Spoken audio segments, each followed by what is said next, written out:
Decepticons! Rise up!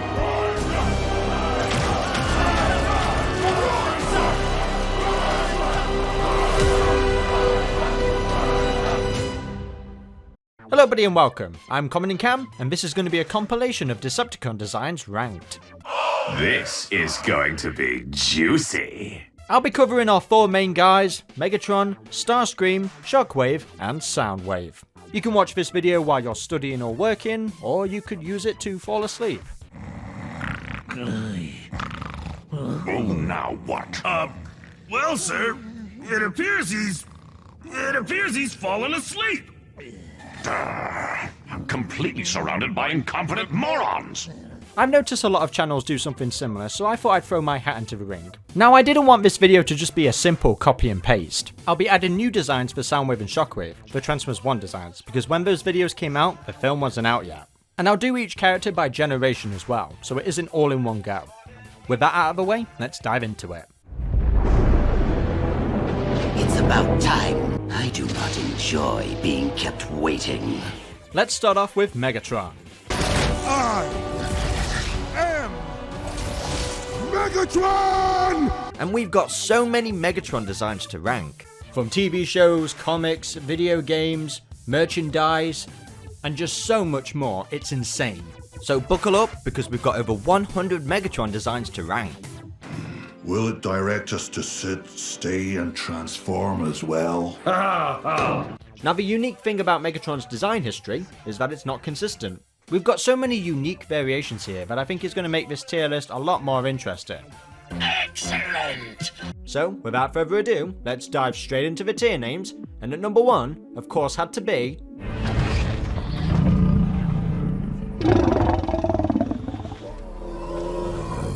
All hail Megatron! Next up is this iconic quote from the 1986 movie. I would have waited an eternity for this. I would have waited an eternity for this. Now for the middle tier, let's pull up a quote from the War for Cybertron video game. Reroute all power to forward guns and thrusters. Full speed ahead. But sir, that's suicide. Any further objections? Where I kinda like the design, but I know a lot of people don't. Now for the second lowest tier, we'll have a quote from Transformers Animated. Ultra Magnus, here? No, merely a cheap imitation. And now for the worst Megatron design, I put two quotes together. No! Such heroic nonsense.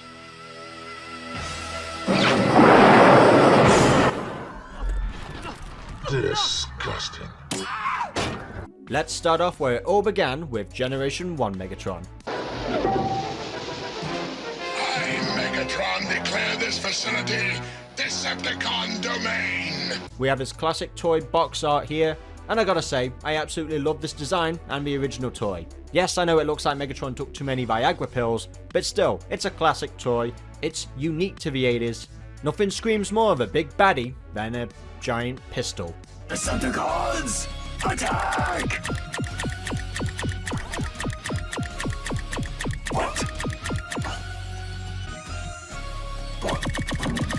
Now I might be in the minority here, but I really do dig the barbed wire pattern on his chest. I would like to see more of it.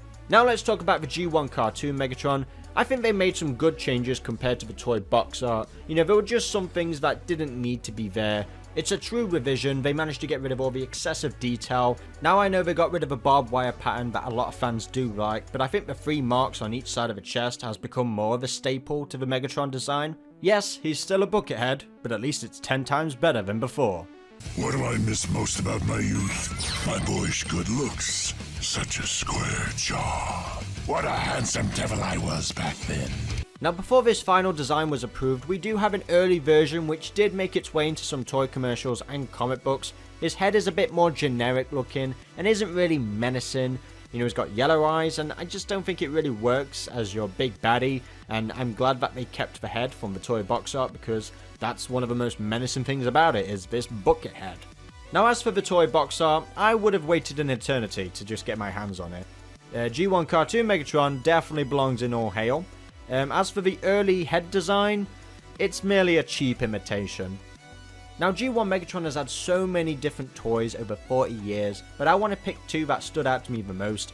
And well, we have the original Masterpiece Megatron, which I think just goes to show how far we've come in engineering, because at the time that was the most accurate Megatron you could get to the original G1 cartoon. But if we look at the masterpieces that are being made today, just a huge difference in engineering and accuracy. Now I don't want to knock the original, both of these masterpieces have their charm. But by God, look at those legs, they're just way too skinny and they look way too delicate. They look like they could break.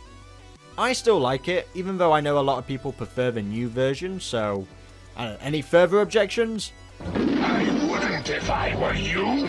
But regardless, at the time, it was a triumph. But what wasn't a triumph was his little mini counterpart. It's just a little minigun. I picked him out because he looked dorky. Know what? You're even uglier from this angle.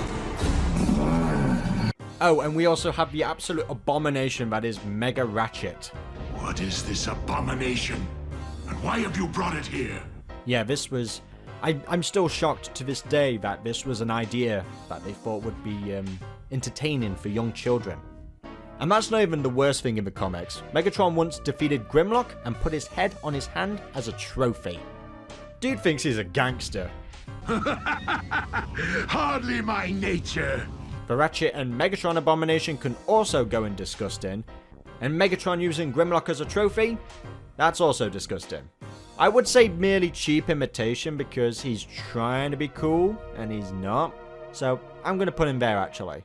Now let's talk about the beast that is the return of Convoy Megatron. He is absolutely loaded. He is packed. He is ready to go to war. This would inspire so many future Megatron designs. I absolutely love both the vehicle mode and also the robot mode. It's an absolute arsenal. And you know, it is a little bit overloaded, but I can't get over how badass he looks. I would wait an eternity for it. Now let's take a break from Megatron and talk about Starscream.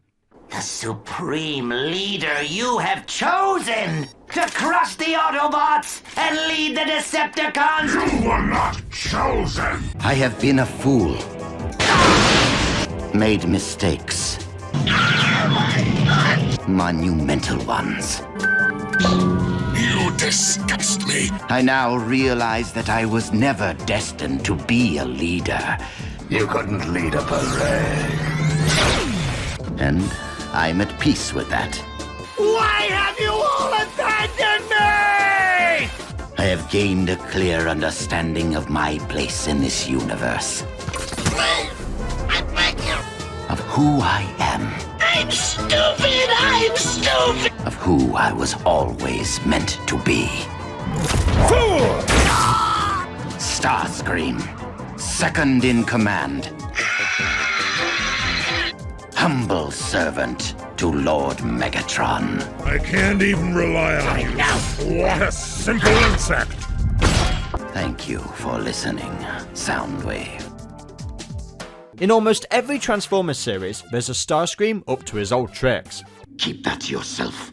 That blasted Soundwave sees and hears everything. Throughout Starscream's 40-year history, his design has had many creative revisions, but he still remains recognizable. There have been so many drastic takes that it's actually going to be hard to pick my all-time favorite one. There's a Starscream for everybody, and he knows it. Ooh, I do transform with an exceptional sense of style. I said that aloud, didn't I? So without further ado, let's dive straight into the tier names. And for the best Starscream, it of course had to be... I can't hear you! All hail Starscream! One more time! This is going to be juicy. All hail Starscream! Now for the second highest tier, we'll have a quote from Earthspark. Thank you. Yes, okay, that's enough affection. And now for the middle tier, where I kind of like it, but then I don't at the same time. Not to call you a coward, Master, but sometimes cowards do survive. This isn't over. Now for the second lowest tier, we'll have a quote from Transformers 1. Hit me! Do it!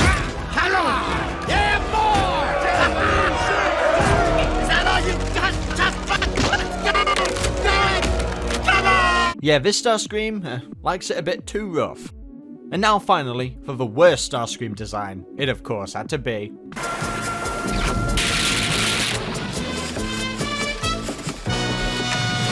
You are either lying or you're stupid! I'm stupid!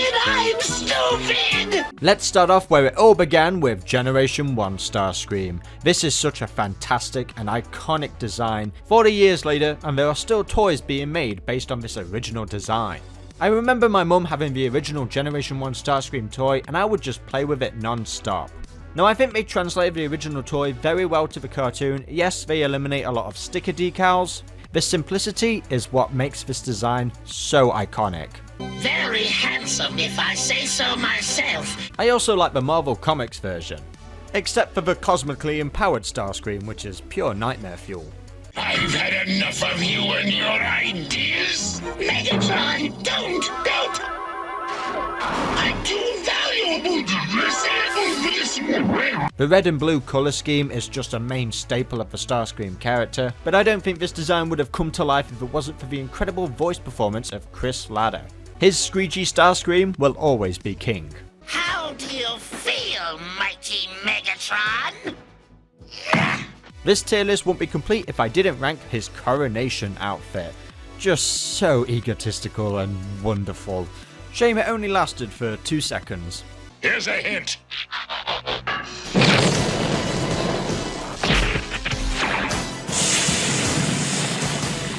We need more Starscreams wearing the coronation outfit. What I hope doesn't come back is him dressing up as Optimus Prime. This mask would fool Prime's own creator! Starscream.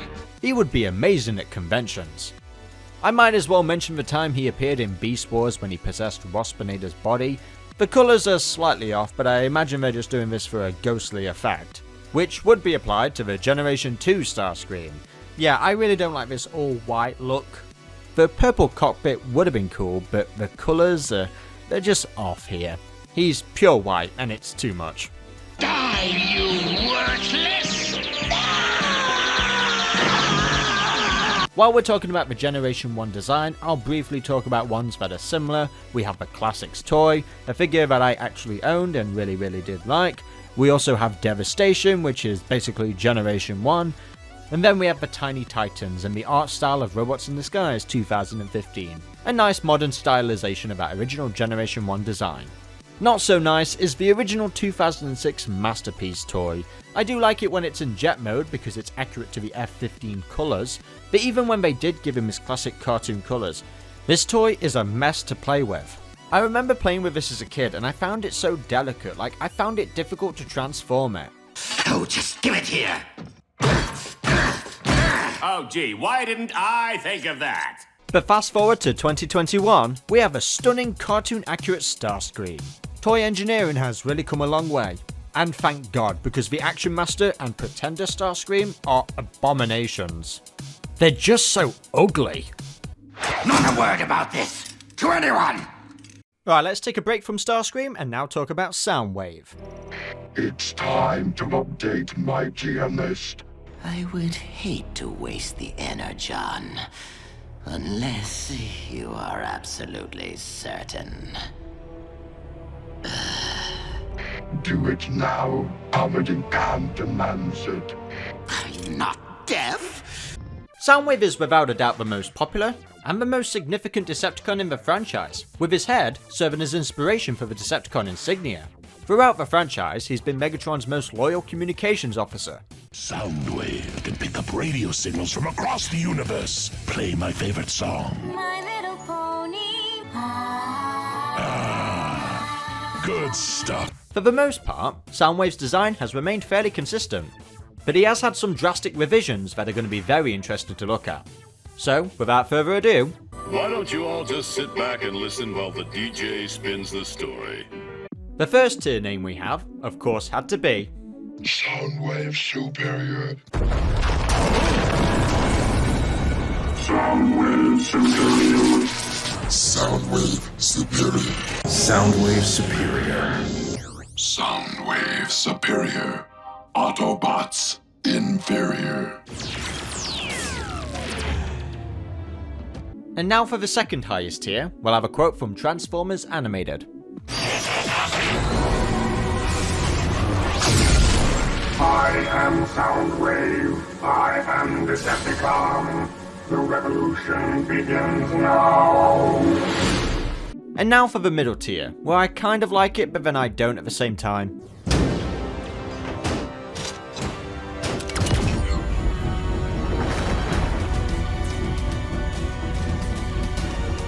Your efforts are futile.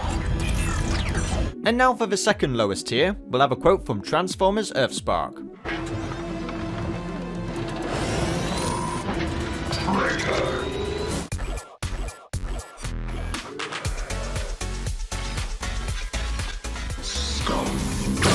And now finally, for the lowest tier, it of course had to be... Prepare for oblivion.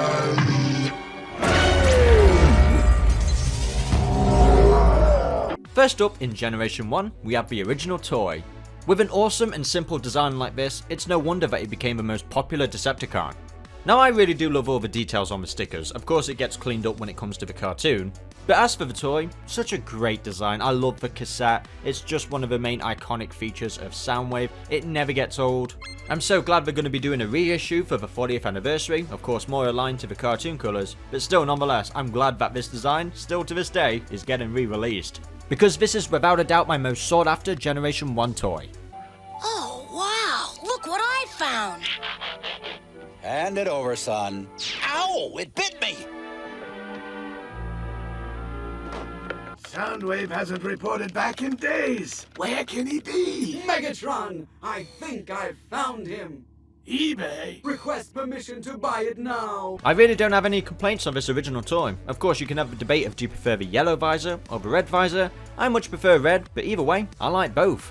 Released in 1984, and it's still superior today. Now in 2013, we got a special edition with Linkin Park colours. And as far as repaints go, this isn't all that bad. I really do dig the gold and black here, especially on the cover. When you actually see it in full-on robot mode in toy form, it is just kind of this all gold. And with me being a massive Linkin Park fan, this is definitely more appealing to me. Only 2,000 of them were made, so there goes my chances of getting one. Now let's move on to the cartoon design. Now yes, it's more toned down and a lot of areas have been cleaned up for animation purposes, but honestly, simple is not always a bad thing. I don't think this design would be the same without that iconic voice by Frank Welker. Laserbeak, Autobot alert.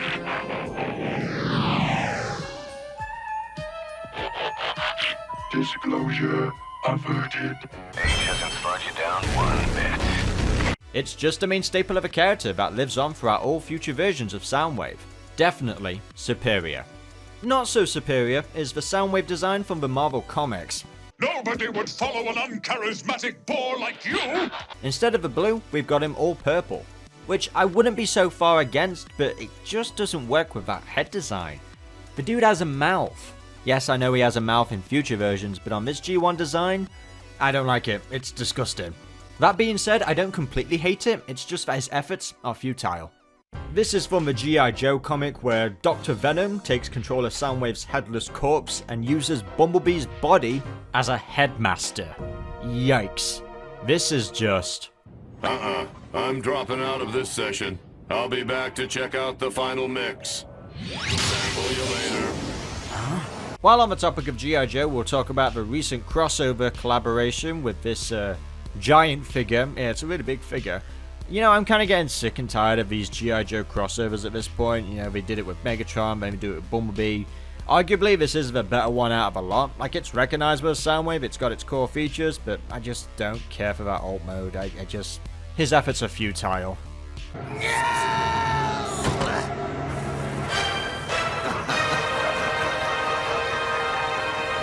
Let's take a break from Soundwave and now move on to our final Decepticon, Shockwave. Excellent. Again? Soundwave, affirmative.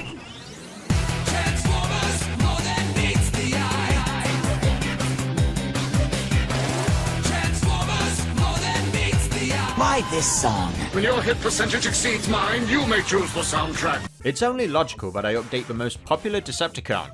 Despite his design being fairly consistent throughout the whole franchise, he has a wide range of unique forms that's going to make this really interesting to look at. and if any bot can access them, it is you, my ever-loyal Shockwave. So without further ado, let's dive straight into the tier names. And first up, of course, had to be... At long last I serve you, my liege, under my true colors. Rise, Shockwave, my most loyal servant. And now for the second highest tier, we'll have his most iconic line. I find your reply to be logical. And now for the middle tier, where I do like it, but... I am tempted to force you to share my perception of things. No. And now for the second lowest tier, we'll have a quote from Transformers Energon. Oh look, it's the Runaway! How dare you speak to me like that? I could crush you with my pinky! Whatever, pal. And now for the worst tier. There were so many to pick from in G1, but I decided to go with...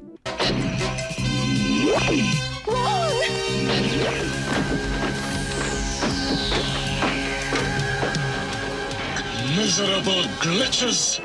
Let's talk about that original Generation 1 toy Shockwave. The first Transformer with a Cybertronian alt mode, and I absolutely love everything about this design. The toy box art looks amazing, another one of my most sought after Generation 1 figures. The original toy was called Astro Magnum, created by a Korean company called Toyco, until it was licensed by Hasbro and it became Shockwave. And this was integrated so brilliantly in both the Marvel Comics and the original Generation 1 cartoon. There's not really much to say about the Marvel Comics because it's pretty much identical to the cartoon. The only thing to note is that both of these iterations have drastically different personalities, as Marvel Comics Shockwave was always trying his best to take over as leader of the Decepticons and overthrow Megatron. As for the cartoon, he was Megatron's most loyal servant, who remained on Cybertron to safeguard the planet. Now for my personal preference, I've always preferred Shockwave being the most loyal Decepticon. I'll admit, I do like it when he deviates sometimes, but the story's just gotta be right. I don't think Shockwave would be the same, however, without the brilliant voice performance of Corey Burden, who brings this cold, calculating Decepticon to life, giving us some of the most memorable lines from the show.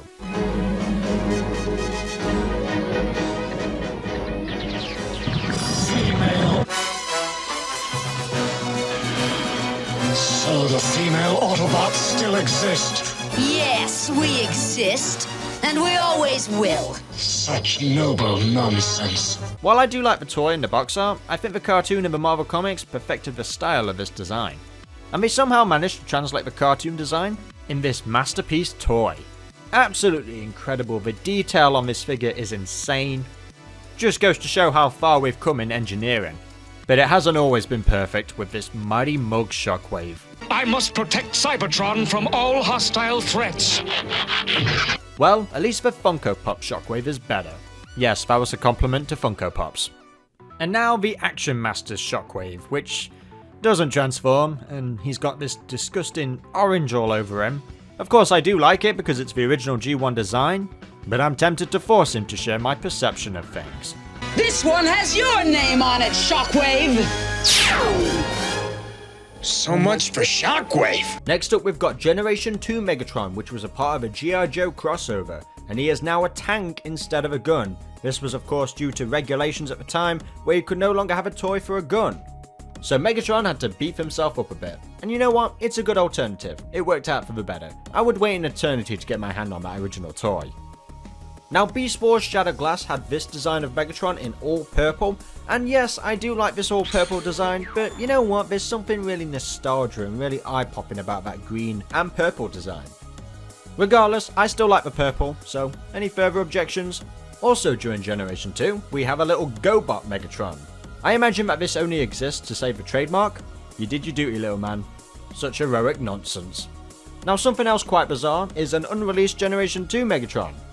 Yeah, this is wild. We actually have a render of artwork as well from it. It's a stealth bomber, which, you know, kind of plays in his future a little bit, which is nice, but everything else is just, wow, it's just way too loud. It's definitely not Megatron.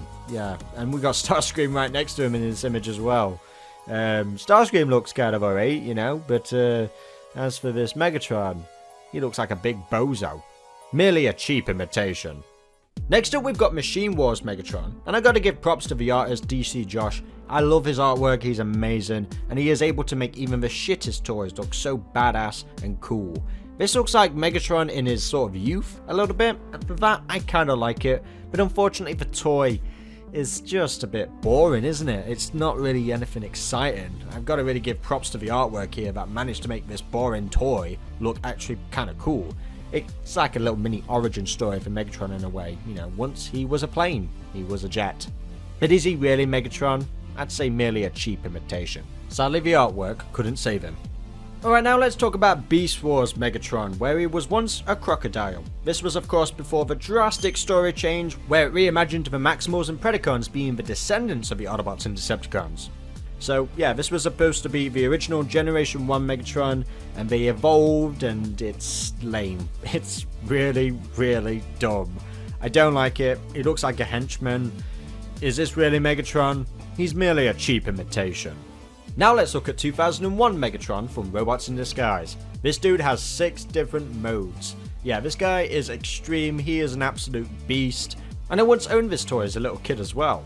You know, I don't really see it so much as Megatron, it's more obviously Beast Wars like Megatron. But for the show, for what the continuity was in that own show, it's nice, it's cool, but you know, it doesn't really have the Robots in Disguise element, does it? What curves, honey, you are really put together. Wanna go cruising? Playing hard to get, eh?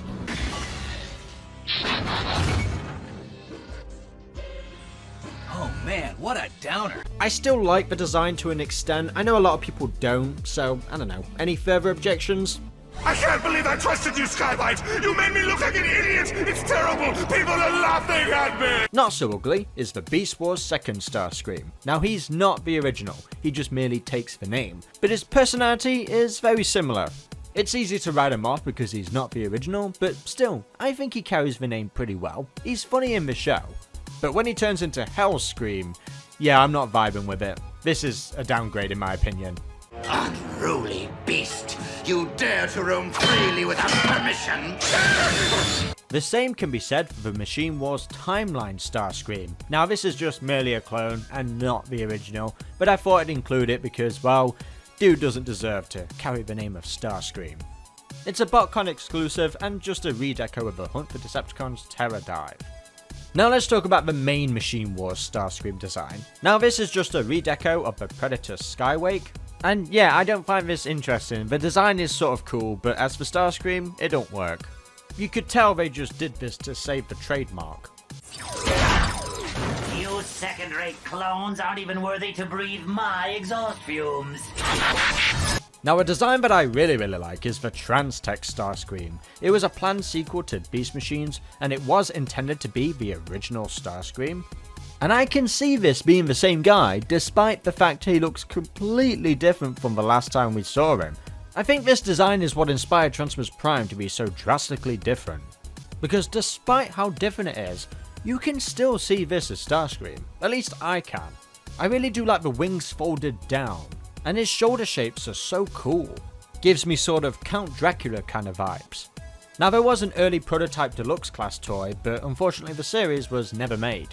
It's a shame, I would have loved to have seen this design come to life. Clearly mistakes were made.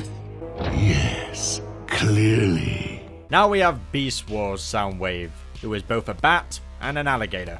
I don't know why, it's just trying to keep the trademark name, and you know what, he's a little trooper. He never appeared in the show, and I imagine if he did, he would have some sort of Soundwave power, you know, with him being a bat or some... I don't know, I hate it.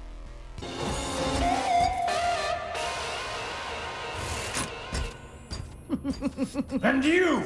Moving on to Machine Wars, this is just a redeco of Predator Stalker, and yeah, it sucks. And the same goes for the 2003 Universe toy, which tries to make the colours closer to G1. They both fail massively. Another Soundwave that fails is the Laser Cycle. Oh, just bin it, get rid of it. I offer you the only logical solution. Finish her. Now we have Generation 2, and this is just a redeco of Gearhead. Unfortunately, that original G1 toy didn't get a flare up like the rest of the characters. This is just lame. Well, subject's mind completely empty. Impossible! I don't think it's the worst, however, it's just not the greatest. Now a slight improvement is the War Within Soundwave. Now as you know, I really do love the War Within designs, but as for Soundwave, there's really not much to talk about. We don't get any indication what he transforms into, unfortunately. I do like the design, I love how robust he looks, and the chest is definitely new. It's definitely a good Cybertronian look for Soundwave, but unfortunately, there's not really much to say about it. He doesn't really make a lasting impression, his efforts are futile. Now what does make a lasting impression is the Cybertron Soundwave. What up? All you bots out on the floor, get ready to rock it. By far the most wackiest Soundwave we've ever had. I let my skills speak for me. Where did he find these clowns anyway? I just like to call him the DJ Soundwave. He's got a really cool design as well. I really would have loved to have had this toy as a kid. Sadly, I sort of phased out when it came to the Cybertron era, but I really do like the Cybersonic stealth bomber we've got going off here. Very similar to a Nighthawk aircraft, and I think for Soundwave, it really does work. This isn't going to be the last time he adopts a stealth aircraft. And I really would like an updated Legacy toy. I think this is the first time I'm going to put a Cybertron design in the highest tier. Looks like it's time to drop some science on you all. Now let's talk about the Binaltech Shockwave. Now I do love the artwork for this, but when it comes down to the toy, they've really not done anything different, just slapped on the Shockwave head and the laser gun. I do like the car mode, however, I just don't think it works for a Shockwave toy. Like, I think the colours are really great, at least in these official images. I just don't think these realistic car designs work on all of the Transformer characters. Now we have a creepy design from the Transformers Transtech line, which was cancelled. As the concept art tells us, his head can like extend and become like a shield, which looks absolutely terrifying. I prefer the design on the right. The vehicle mode is sort of cool, but the body itself just gives me a spider vibe, which is something we do see in the modern era of Transformers. I don't think it's perfect, but at least it's unique and different. Definitely different is the Energon's take on the character. Mind if I cut a Megatron?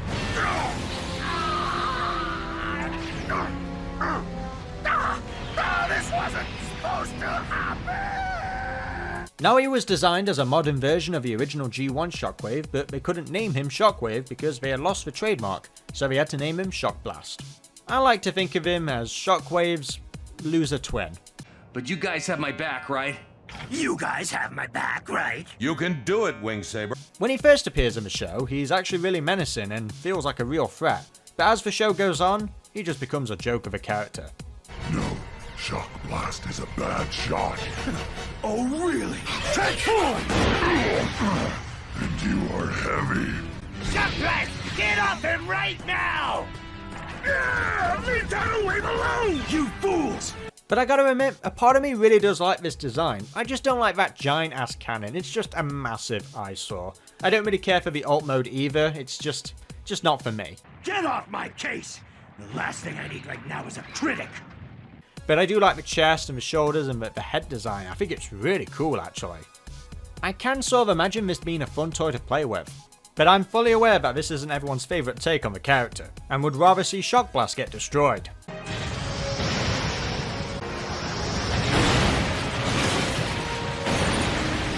Shock Blast!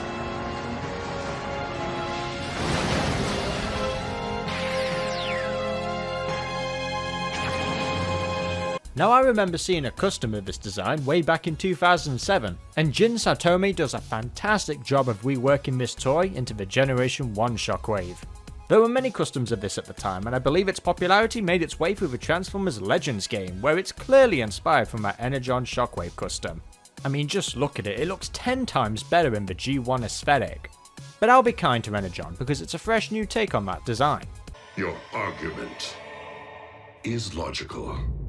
As soon as Hasbro reacquired the trademark, they were quick to slap it on a random figure that had no relevancy to the original character, and this is the Cybertron Shockwave.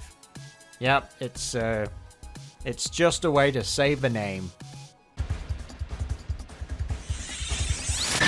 Now let's talk about the Unicron trilogy, and first up is Armada Megatron, the Megatron that I grew up with, so I do have an attachment to this design, because this Megatron was my childhood.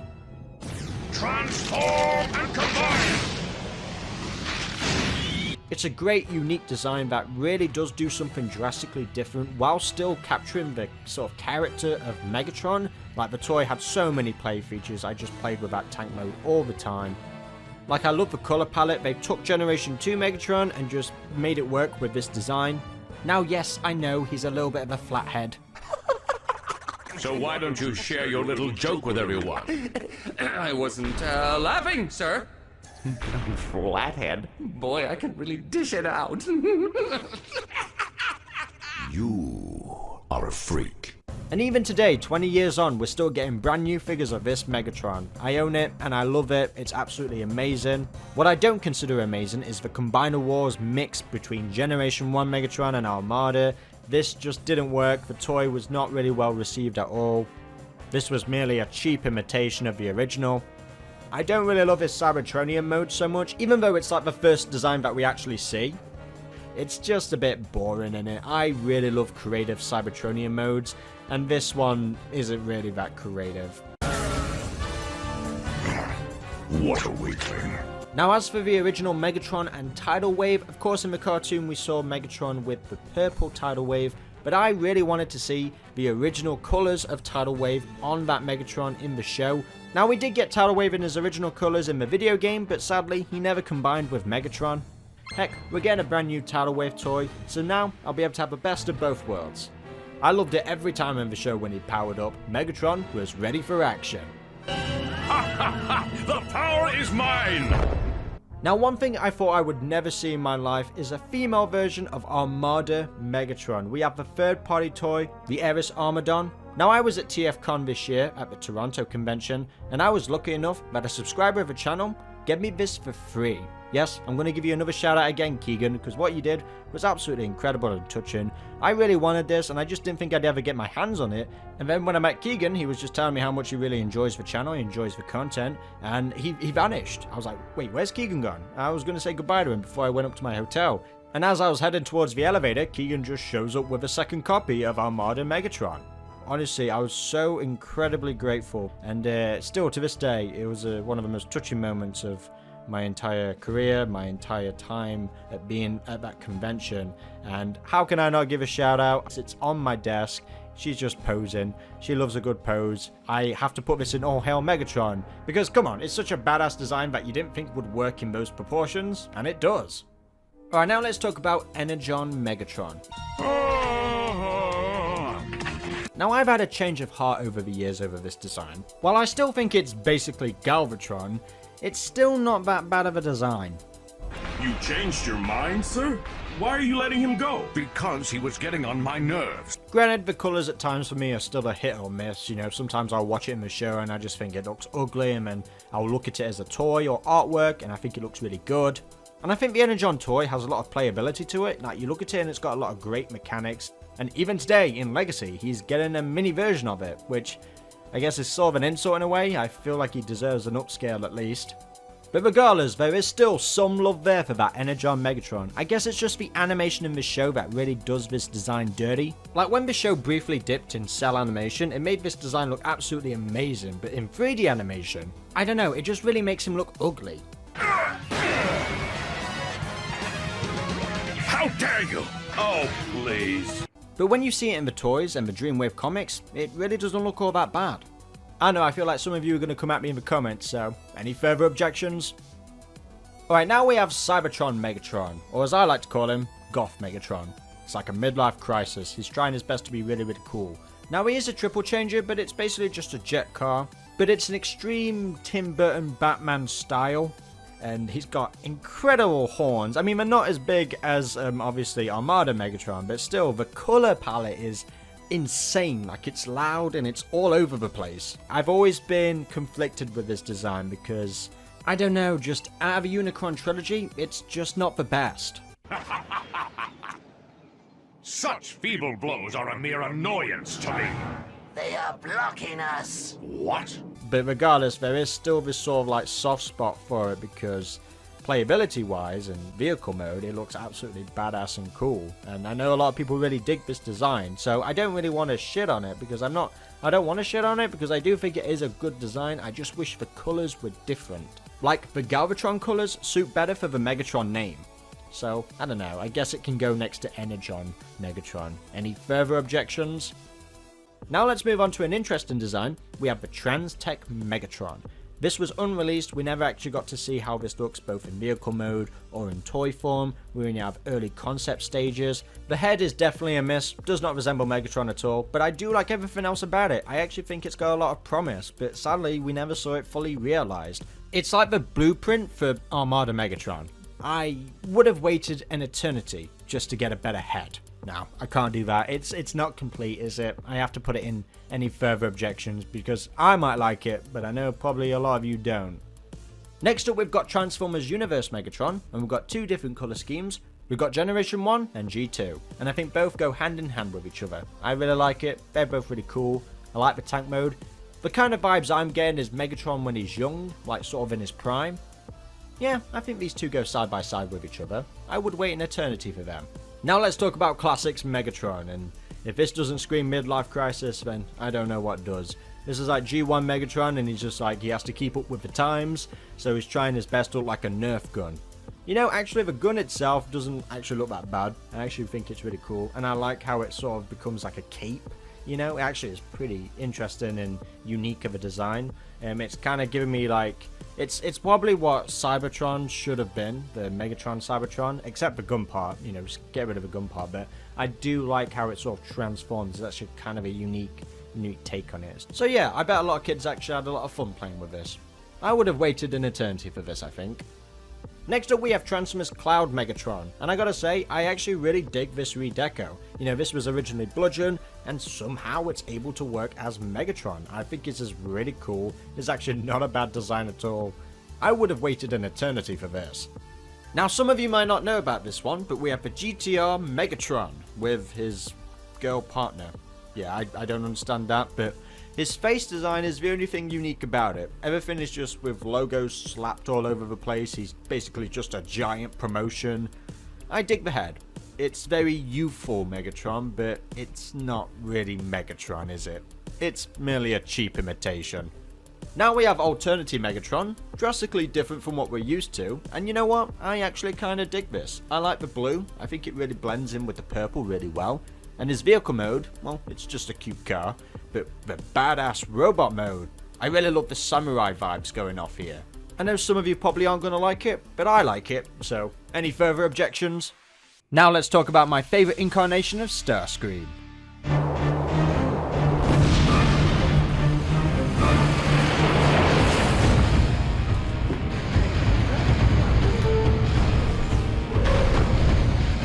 Prepare for extermination!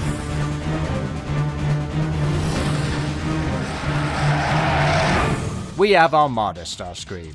So yeah, I grew up with this guy, so there's a bit of a bias here, but I still think the design slaps so hard. They took the Generation 1 design and modernized it, and I think the colours really work well here.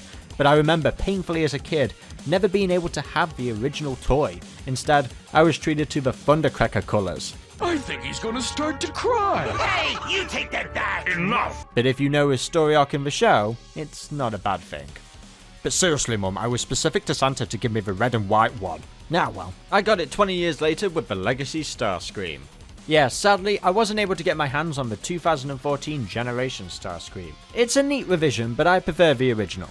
And when I say original, I'm talking about his Earth mode, because his Cybertronian mode is boring.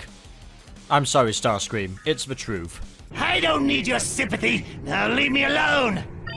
And when it comes to his Power Links mode, I mean, it's Thundercracker. It's just meant to sell a toy, but at least they give it a purpose in the show. It looked like Thundercracker. The colours symbolise his character development. I'm not upset that Thundercracker is not a separate character in this universe because there's so many different continuities where this isn't an issue. You know what? You're not as dumb as you look.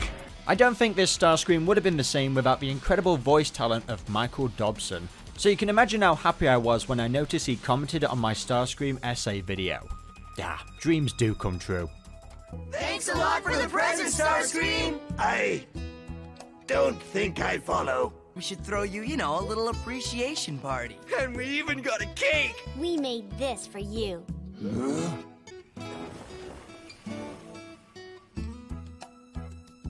So, what is it? Unfortunately, we now have to talk about the Energon Starscream. Ha! There's no place left for you to run, Starscream!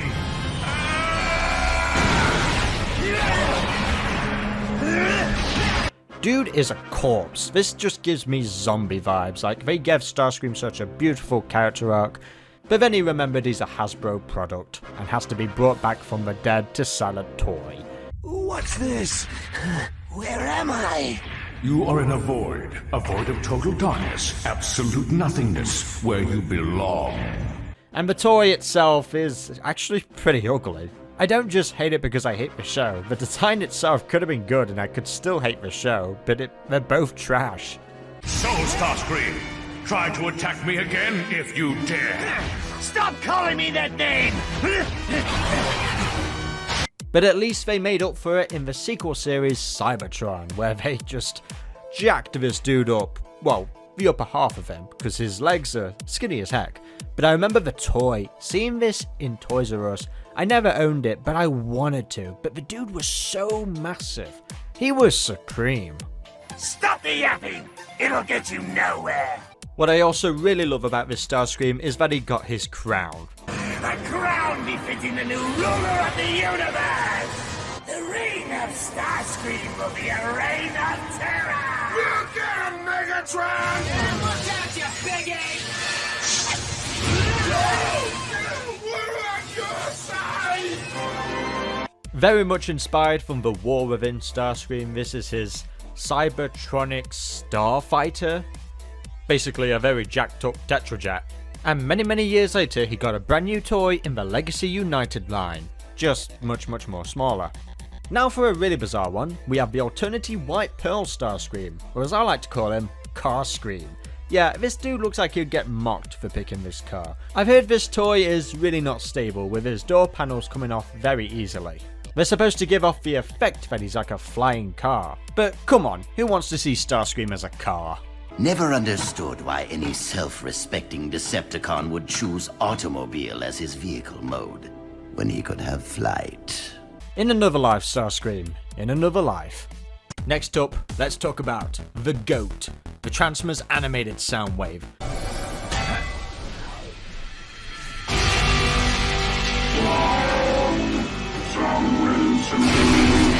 I really love this design. The art style works just so well with this bulkiness.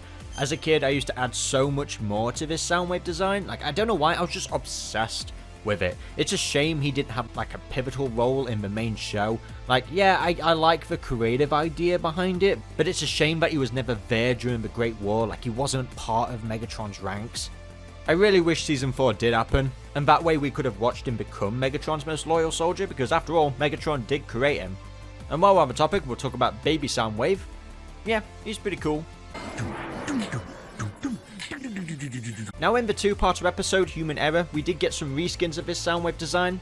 We have the electrostatic and the electromagnetic, and this counts because it's all the same version of Soundwave. The electrostatic, of course, pays tribute to Sound Blaster. All versions of this design are just absolutely amazing. Okay. Maybe I just have Soundwave on the processor. And now, let's talk about my loyal servant, Shockwave. Now this is without a doubt my absolute favourite interpretation of Shockwave. I just love what Derek J. Wyatt did here with this design. I love the broad shoulders and the wide chest and his sharp fingers as well. Everything has just been stylized just so perfectly. No! I am the most faithful. Have you blown a diode? I'm trying to work here. I did nothing. Oh, for spark's sake. I really want an updated figure of this design. And the fact that this design can transform into a completely different design, as we know from the show, Shockwave was a double agent, posing as an Autobot, and the big reveal that it's actually Shockwave was just, as a kid, one of the best moments in the show. Now I love both the grey colours and his true colours, the iconic purple, but you know, there's always been a part of me that prefers the grey colours, surprisingly. I think they're both terrific though, they both go hand in hand with each other. Now talking about the long arm design itself, I have to count it because it is Shockwave, just the way how it's all integrated and that this can transform into a completely different character. Most of it's reverse, you know, he just turns his legs and everything gets extended, but still nonetheless it's a great concept for Transformers, and it's like the double dealer effect. I'm glad that they managed to incorporate that, because it's rarely something we see in Transformers. Now, unlike the Shockwave design, the long arm design when he turns purple for that brief moment in the final episode of Animated, I gotta admit, I'm not really feeling it. I don't think it works in the long arm form. But regardless, both of these variations are just absolutely perfection. Derek J. Wyatt did such a fantastic job with Shockwave. That's all I needed to hear. But while we're on the topic of long arm, we'll talk about the Shattered Glass Shockwave, where he's a good guy. We have both the animated and the Energon variant. And honestly, I prefer Transformers animated. He's small, he's cute. As for Energon, I don't really dig the yellow. Do you intend to whine for the duration of the voyage? Now let's talk about one of my personal favourite Megatrons of all time, Transformers Animated. Let's start off with the Cybertronian mode. It takes the 2007 movie design and really just cleans it up and gives it more of a G1 kind of look. I imagine the studio told Derek J. Wyatt to sort of base it on the 2007 design just because they were releasing around the same time. I actually love the deluxe class, really good toy, I used to play with it all the time. It's a badass Cybertronian mode, and his first scene in the show was absolutely menacing. Battle it out here and now, Blitzbring. Keep it down! No one marks the word of Megatron! He's just standing there, menacingly! But his Earth mode is truly where it's at, such a great revision, a massive upgrade from his original Generation 1 counterpart. This guy is ready for action. I just love the resemblance to G1 while being something strikingly different, like him being a helicopter as well.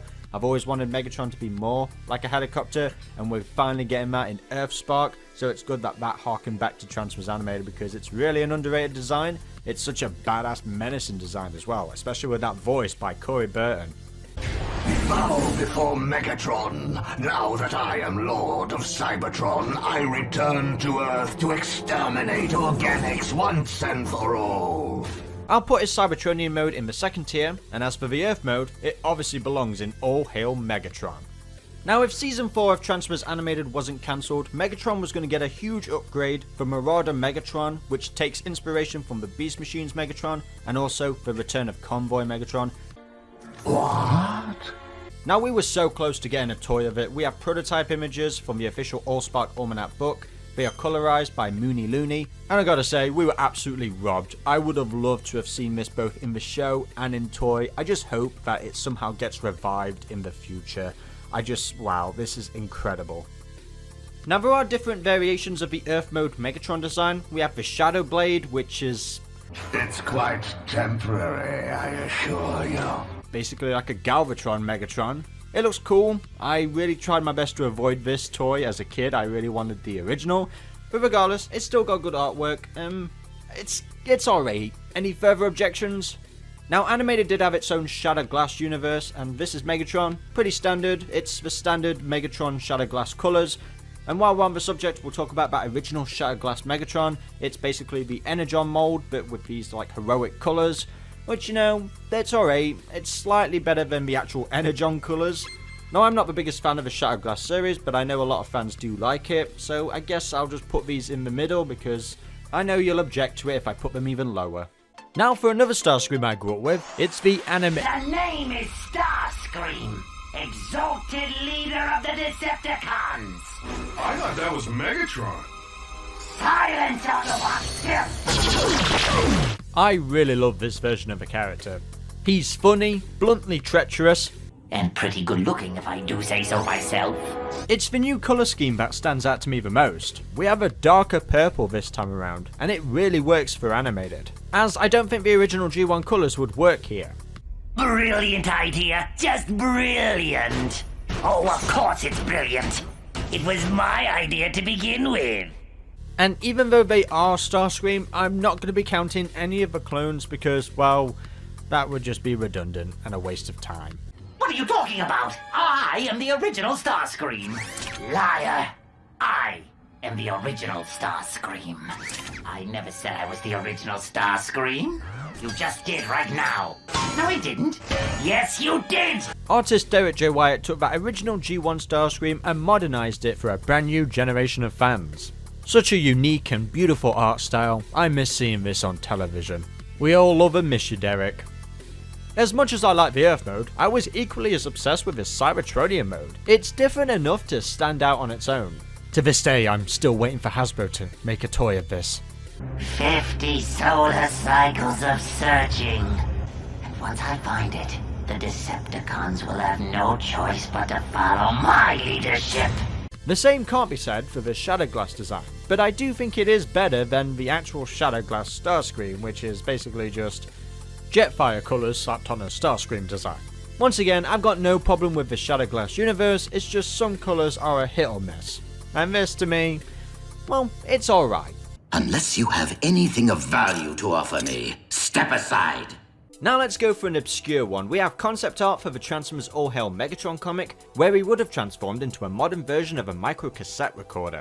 It's a nice idea, but that's all it is, just a nice idea. I don't actually want to see a toy of this. Next up is Hero Mash's Soundwave, and he's just beefier. It's fine. You know, we don't have to take Soundwave with us. Don't look at me.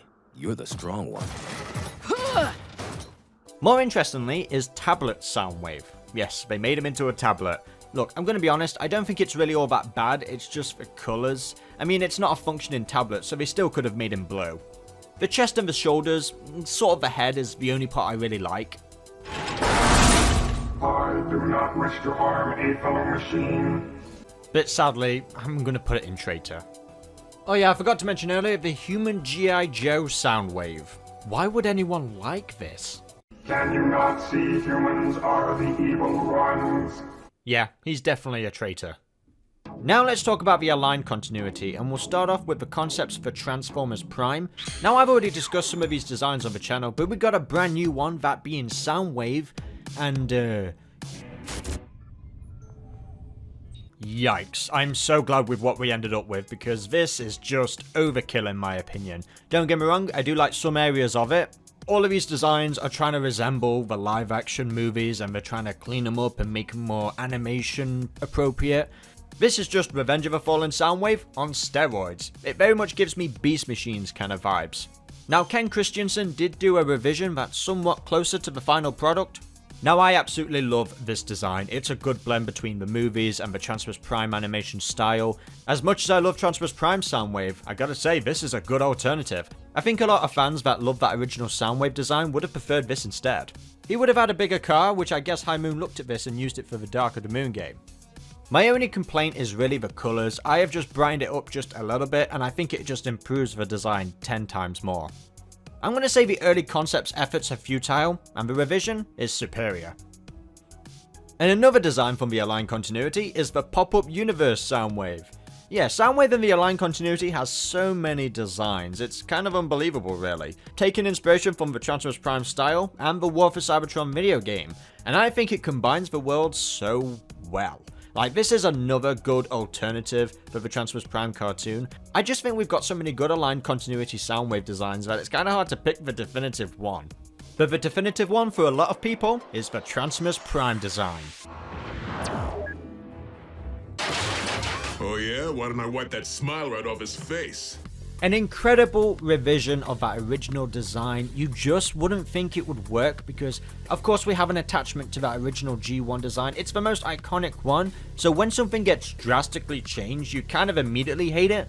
But for me, I grew to love this design a lot because it's just so striking of a design. It's a shame though that Megatron can't give him a break. Soundwave, remember when you used to transform into a tape recorder? Well, the 80s called. They want their technology back. It really does define that show, and I think it just works so well. My headcanon always like to think of him as Mindwipe instead of Soundwave, but eventually, yeah, this is Soundwave. This is the Soundwave for Transformers Prime. With the art style, it just worked for that show. I love it, and his feminine legs. RC!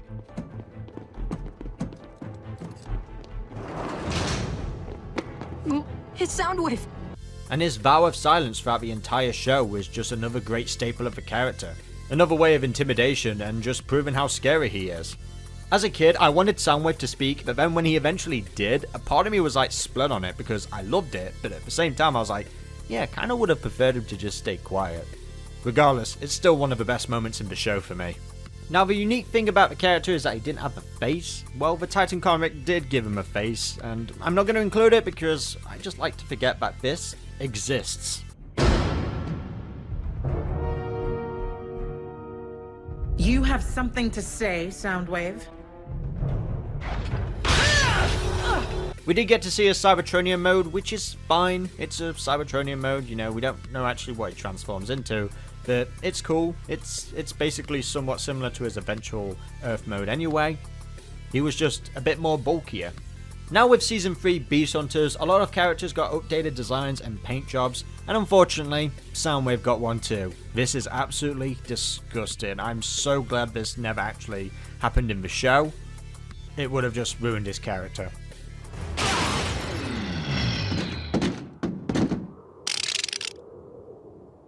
Here I go again, shattering expectations. Now an absolute triumphant of a design is the Transmus Prime Shockwave.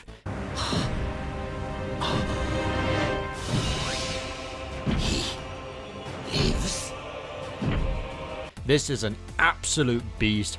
Shockwave has been hitting the gym. I really do dig this buff, more robust version of Shockwave, and voice actor David Sobolov really did a great performance. It wasn't something I was expecting, but something I was delighted at the same time. Very uniquely different from the other aligned continuity designs, but this, for Prime, for the style, I just love how sharp he is. He actually is menacing and tough. Like, yeah, you don't want to get on his lab table because he is going to dissect you. This definitely belongs in the highest tier. Your conclusion is most logical, my liege. One of my favourite moments in the entire series is when he's about to fight Bumblebee and Smokescreen, and it's like they've entered boss mode.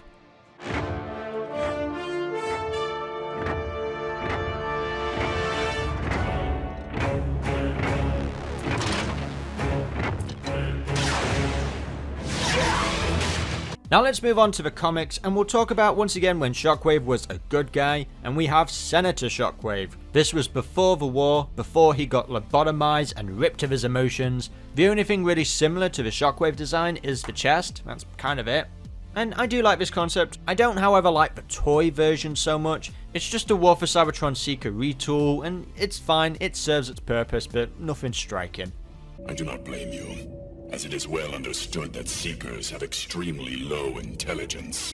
Now Shockwave doesn't really have any unique designs made for the comics. His designs are mostly based on other media that's going off at the time, but we do have a slightly modified G1 version of Shockwave that was in the Spotlight comic, and it looks cool. It's a good modern revision. The shoulders are changed ever so slightly, but like I said, there's nothing distinctly different that much compared to the G1 design. But what is different is the Hearts of Steel Shockwave. He is an absolute beast of a warship. I really want Hasbro to do a legacy figure of this design. The only thing we have is the third-party toy by Mastermind Creations for Cyclops, and then we also have a fan creation by Sam's Forge. It's an upgrade kit. You basically take the War for Cybertron figure and you place these parts on it.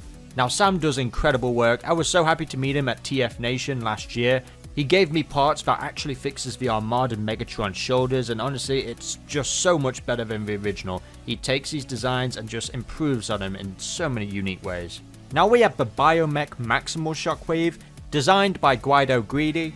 And you know what, I kind of dig this organic vibe. It kind of gives me a Transmus Prime Beast Hunters kind of vibes, like kind of a good look at that. His bug mode is very similar to his future like sort of spider tank mode. I can get on board with this, it's logical. I'm not on board with the titanium Shockwave though. I don't really like the yellow mixed in with the grey, but I do like the legs are pretty cool. This is mid. Now for G.I. Joe, and it's just a Hiss tank. Yep, he doesn't transform, what a miserable glitch. Another miserable glitch is the bot shots. Do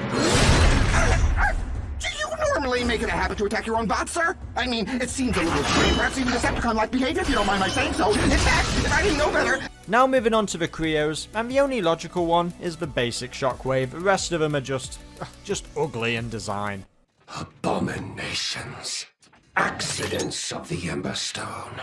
Not bad of a design, however, is the Constructor Bot Shockwave. We have the regular version and the Beast Hunters version, and I much prefer the Beast Hunters. Both of the vehicle modes actually really work for Shockwave. So like I said, I've been kind of giving the Constructor Bots somewhat some praise lately. Some designs are really good, some aren't, but this one I actually really dig. Now a design I'm sort of split on is the Cloud Shockwave. This is basically just Whirl repainted as Shockwave, and yeah, it's lazy. It does kind of make sense for a Shockwave design in some areas, but the art really makes this look better, you know, to be honest. But it's not the worst repaint, but at the end of the day, it's just Whirl, but purple. Open sesame. If they changed more about it, it probably would have looked really good. Now I usually don't like to hate on these guys, but I'm not really feeling it for the Q Shockwave. I tend to like most of the small car modes, but the chest on this Shockwave, I'm just not feeling. It seems misplaced. In that case, I'll just have to extract it manually. Alright, now let's talk about the line continuity, and we'll talk about the first initial design from the Covenant of Primus. This is okay. I like it. I'm not the biggest fan of the face. The face definitely needed a little bit more work. The gun is a little bit too thin for me, but I do like it. It's just very beastie looking. You can see he's got like sort of bat wings or something like that. Like, I don't want to be too harsh to it, but it's just not as good as the Optimus Prime from the Covenant of Primus. But I will say I do like the treads throughout the legs. That's pretty neat. I'll put it in the middle, considering I'm indifferent about it. Now let's talk about Transformers Prime Megatron. I really do love this design. I love those eyebrows. You can't go wrong with those giant eyebrows there. This is such a great revision from the 2007 Megatron. They took what Transformers Animated did and just tweaked it a little bit more. This Megatron had too much pride. He didn't want to have an Earth mode. He just wanted to keep true to his Cybertronian form. So this is how he looked throughout the entire show. I really like his jet mode, even though his head is like just popping out like that.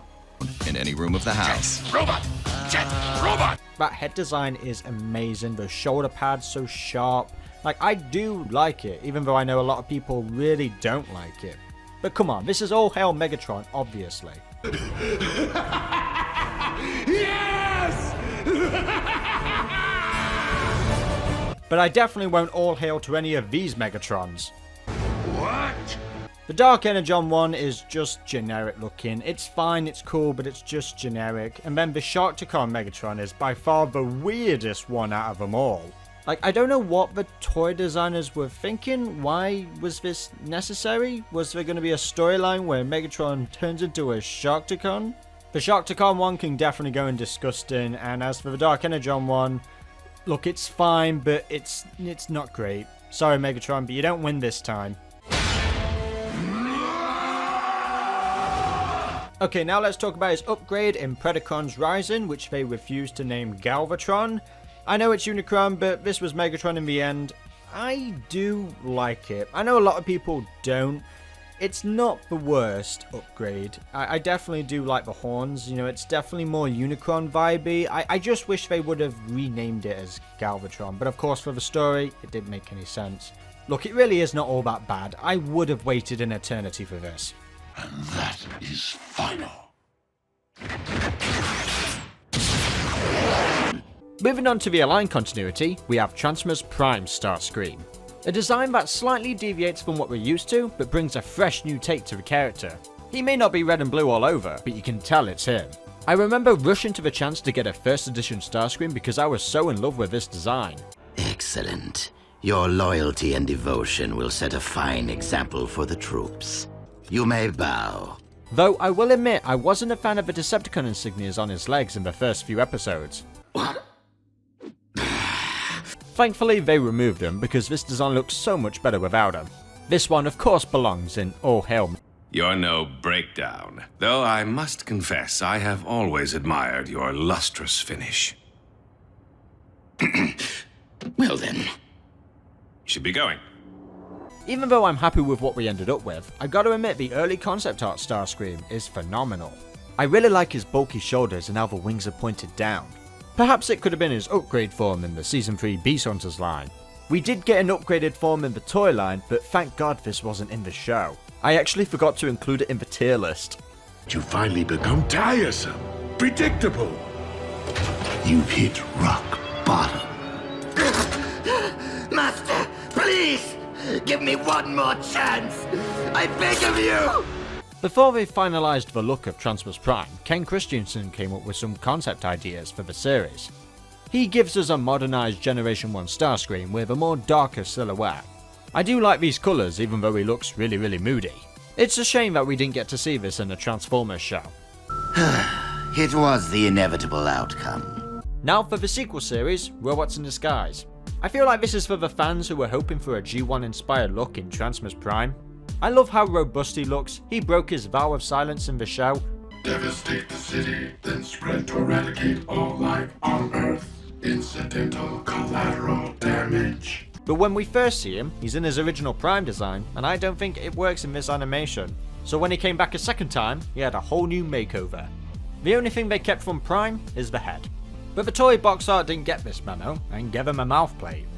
It was at this point I phased out collecting Transformers, but I was very close to getting the Warrior class toy because I thought it looked pretty cool.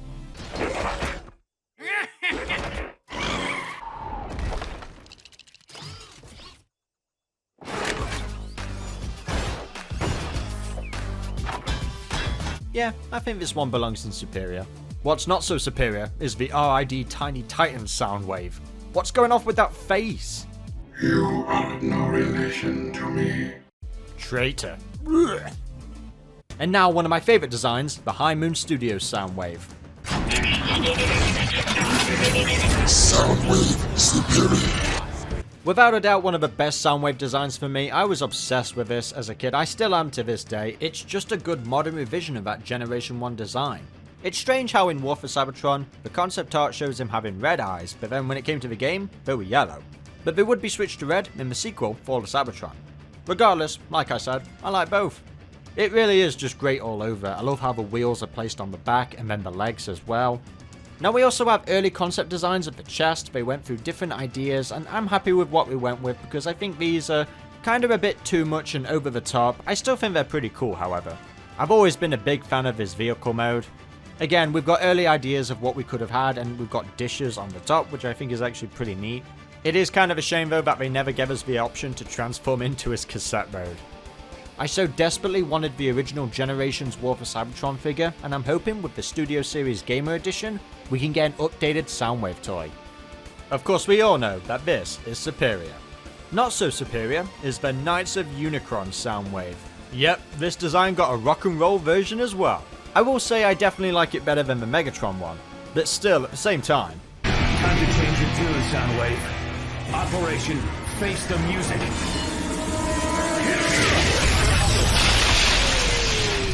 Alright fine, I'll be nice. I guess this is the guy that would sing The Revolution Begins Now. Our next video game is Transformers Devastation.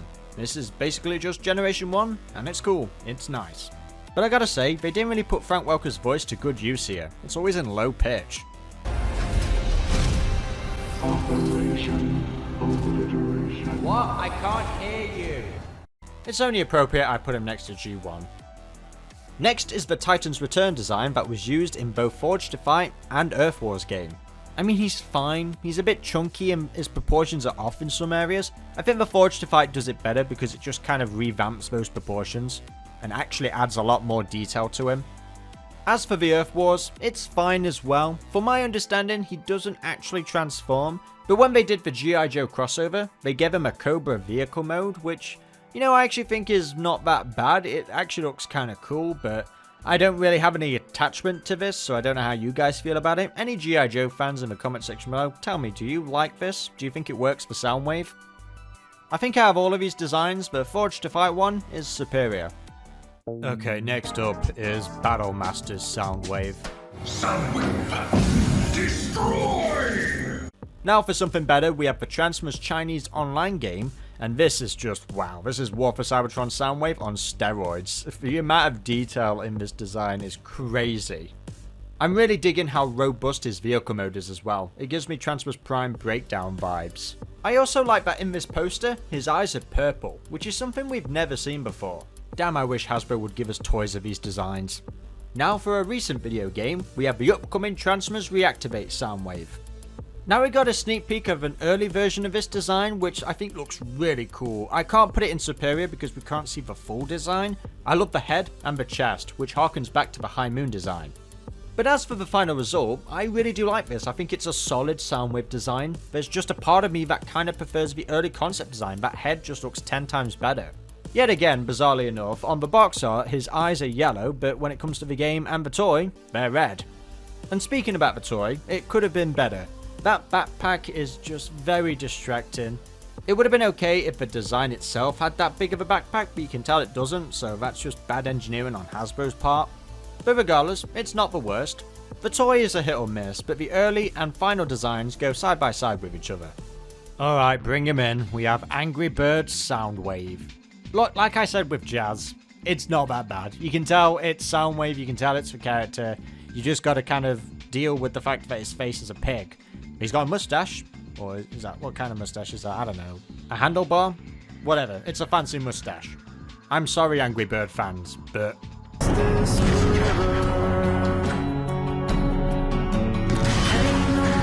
Nah, I'm just yanking your chain, guys. I think the Angry Birds designs are having a revolution. Now, another design that I absolutely love is the High Moon Studio Shockwave.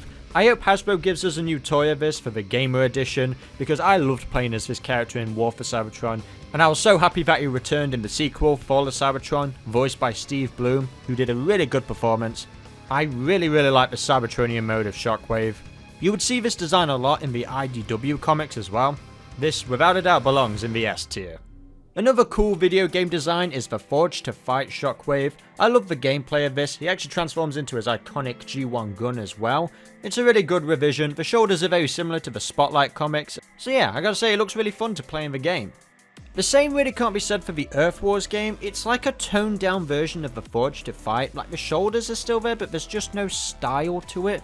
If you've watched these videos already, you know I don't have a lot of love for Earth Wars, but some of them are really good, but this one, it's just kind of plain. A very blocky, but you know, overall, it's an alright design.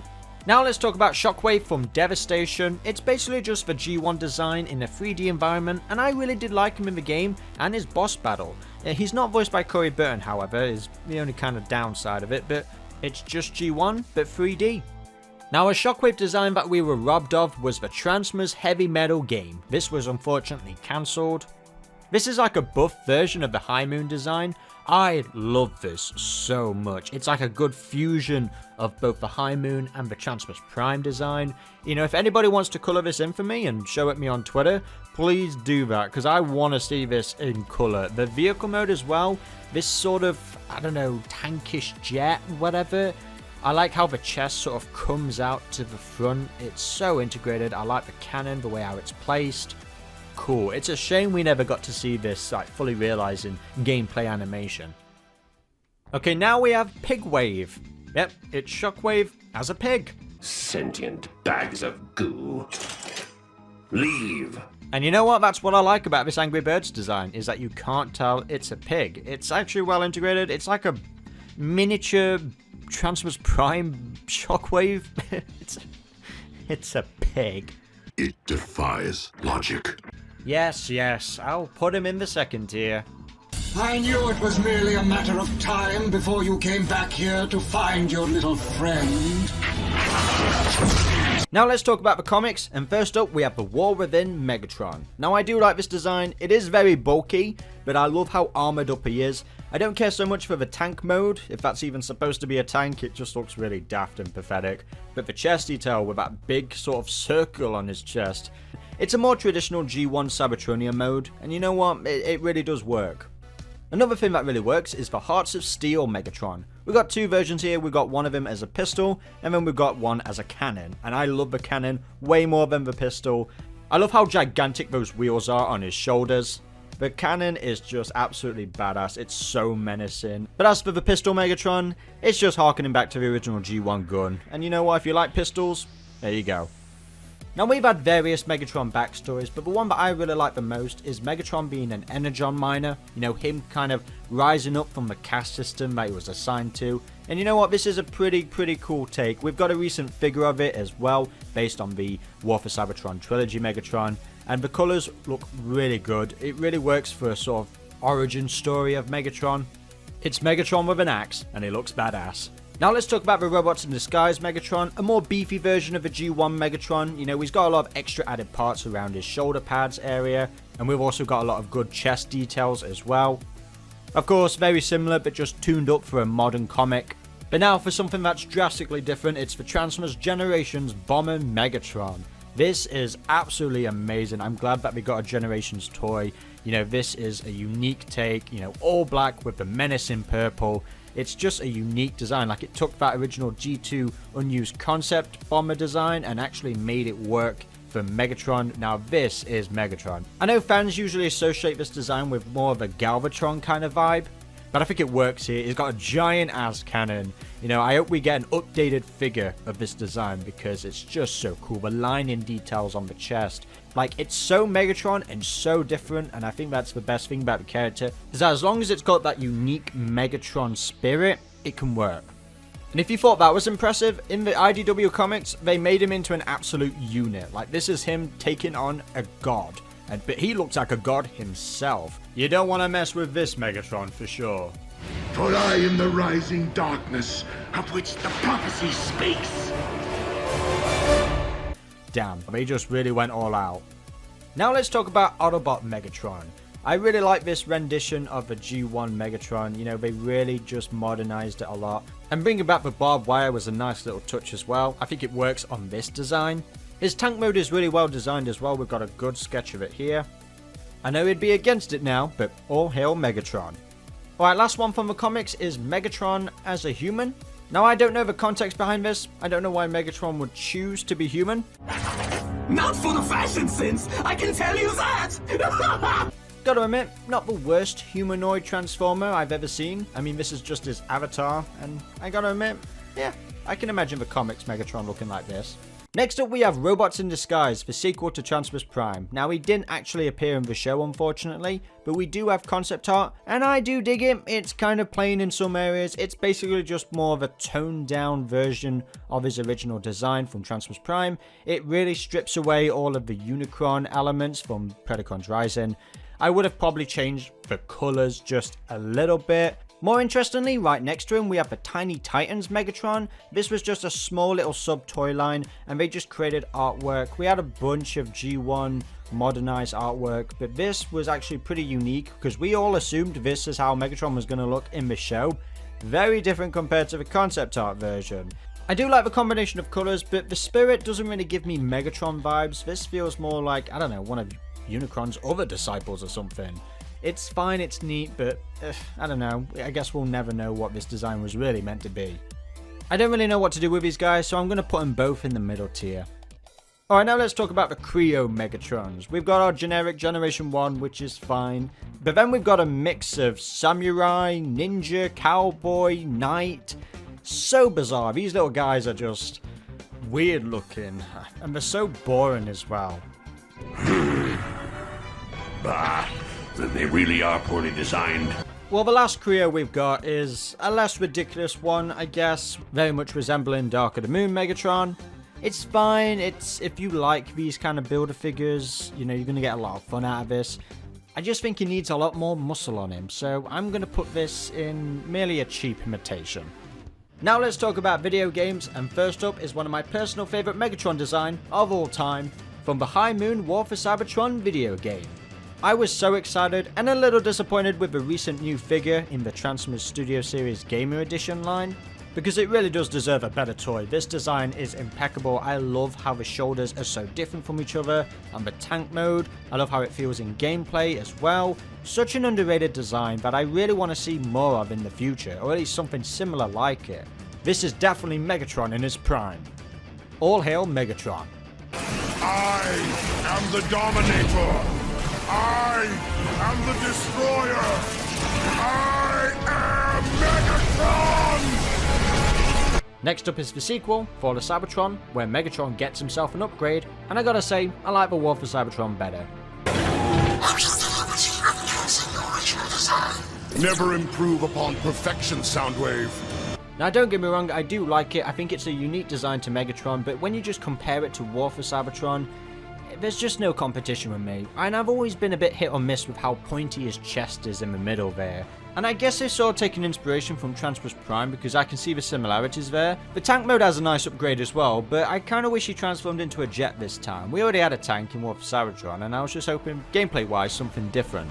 He's like a Dark Energon light bulb now, like there's just highlights all over the place, and I do dig it, but it's very extreme. Silence! Look, I still like it, I just won't put it in all hail. Sorry, Megatron.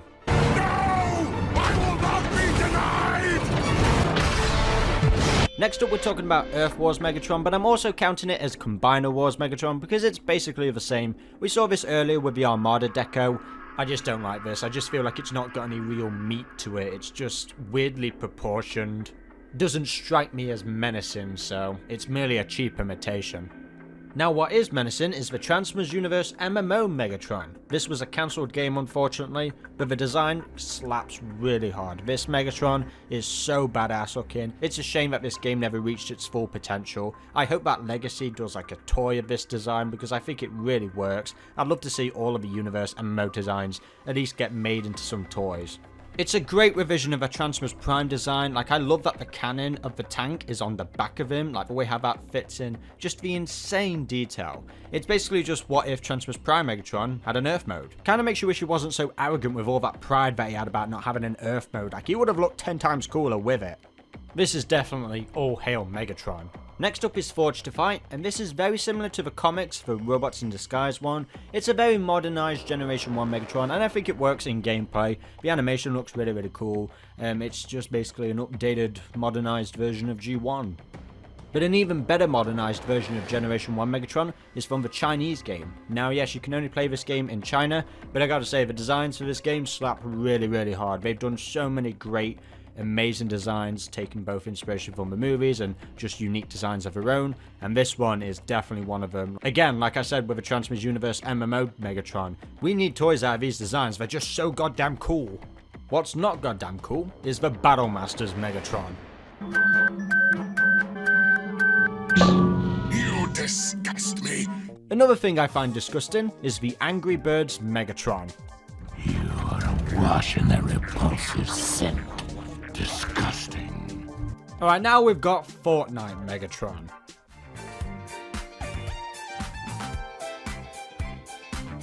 This is getting ridiculous.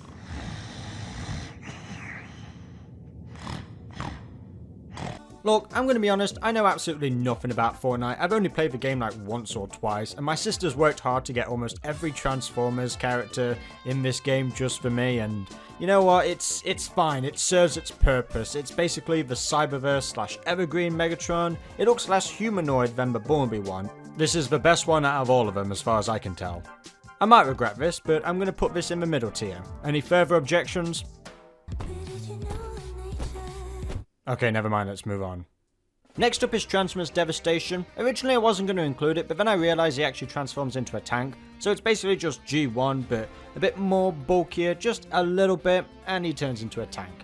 Yeah, it's cool. It's probably what Megatron should have transformed into back in G1. And I would have waited an eternity for it. And another thing I would have waited an eternity for is the Transformers Reactivate Megatron. Now this is very similar to the Bumblebee movie Megatron.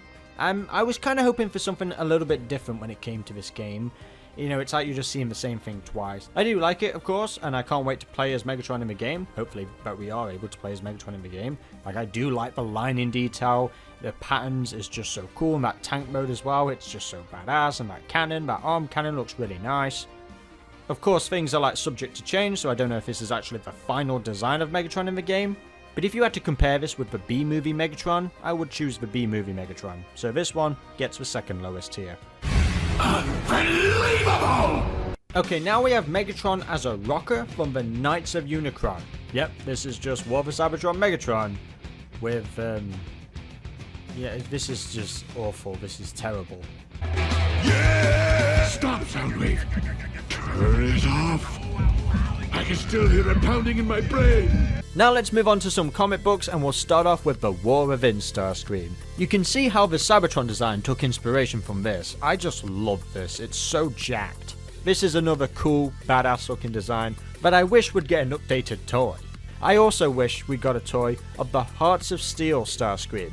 A third party did come along and give us one, but I want something official from Hasbro. These Hearts of Steel designs are gorgeous, and just look at this. I really like the propeller aircraft, it just fits for Starscream, and his design gives me bat vibes. I mean, his face looks like a bat. Something that is just forgettable to me is the G.I. Joe Starscream. Dude forgot to put some paint on. I think I just sprang an oil leak. Now moving on to the IDW Starscream, and there isn't really a main design because this dude has vanity issues. His design would change based on the recent toy, but when there wasn't a toy being sold, there would be slight adjustments to his design in each comic that he would appear in. For example, he would be similar to the Combiner Wars toy, then he'd have something completely unique, and then he'd have something closely resemble the Evergreen/Cyberverse design. Now all of these designs are fantastic, but the one I'm going to have to go with as my favourite is the one that's not a toy, and I wish in the future they would make a toy based on this design. Also fantastic is the Infiltration Starscream. This borrows more from the original Generation 1 toy. I like it, it's nice, but that's enough affection. But taking it to the next level is the Transformers vs Terminator Starscream. This is...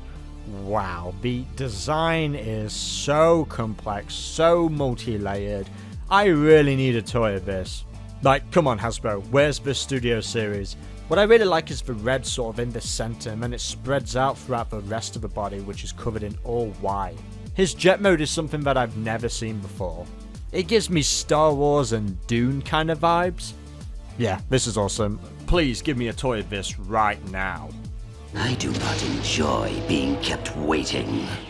Our last IDW design is the Talala 1 Starscream, where he takes his true forged form. Now this is what I would go for when it comes to a Shadowglass style Starscream. Truly a beautiful and perfect design. When I first saw it, I thought it was proud. Humans in any form cannot be relied upon. Starscream did return for his own 3-part in the sequel series, Robots in Disguise, looking more like his Generation 1 counterpart, but a more jacked up and beefed up version. Now this is an underrated design. With RID being a much more colourful show, it makes sense to give Starscream his G1 colours. Finally, I've won! What I like most about this design is how the wings are folded down. They're so massive, much like the early concept art. And I remember almost getting the Warrior class back in the day. But he goes crazy with Minicon power in his Power Surge mode, which is just... wow, dude went crazy with the wings. He thinks he's in Zone Enders or something. Yeah, I don't vibe with the Power Surge mode, but his original design is awesome. You will pay for your crimes against me. You, then Megatron. Also awesome is the High Moon Studios Starscream. This is, without a doubt, one of my favourite Starscream designs of all time. The reign of Starscream has begun! I was so happy that it came back with the Studio Series Gamer Edition. It's not perfect, but I'm still happy I brought this figure. I like the blockiness of this Starscream, and I like his toes, it's so weird. And his voice actor Sam Riegel is one of the most underrated voices for Starscream. We don't talk about it enough. Quiet! You're ruining my moment of glory! This is my definitive, perfect Cybertronian mode for Starscream. He's such an asshole, I love him. No one addresses the leader of the Decepticons in such a manner! Arrest them! I also love the cancelled Heavy Metal War Game Starscream. We were robbed of a great design. You can see the inspiration of the Bumblebee movie Starscream, but overall this is just awesome. I love the blockiness. It very much takes me back to the High Moon Studios games. Yeah, this was fantastic. It's a shame we never got to see this game in action because I think it would have been a lot of fun. An inglorious fate that he should remain in this vegetative state. I'll also compliment the Earth Wars Starscream. Almost gives me animated kind of vibes, but I really like it. I like how massive the wings are. It's sleek and one of the few Earth Wars designs that I think really works, just because it's just a traditional Starscream in a new art style.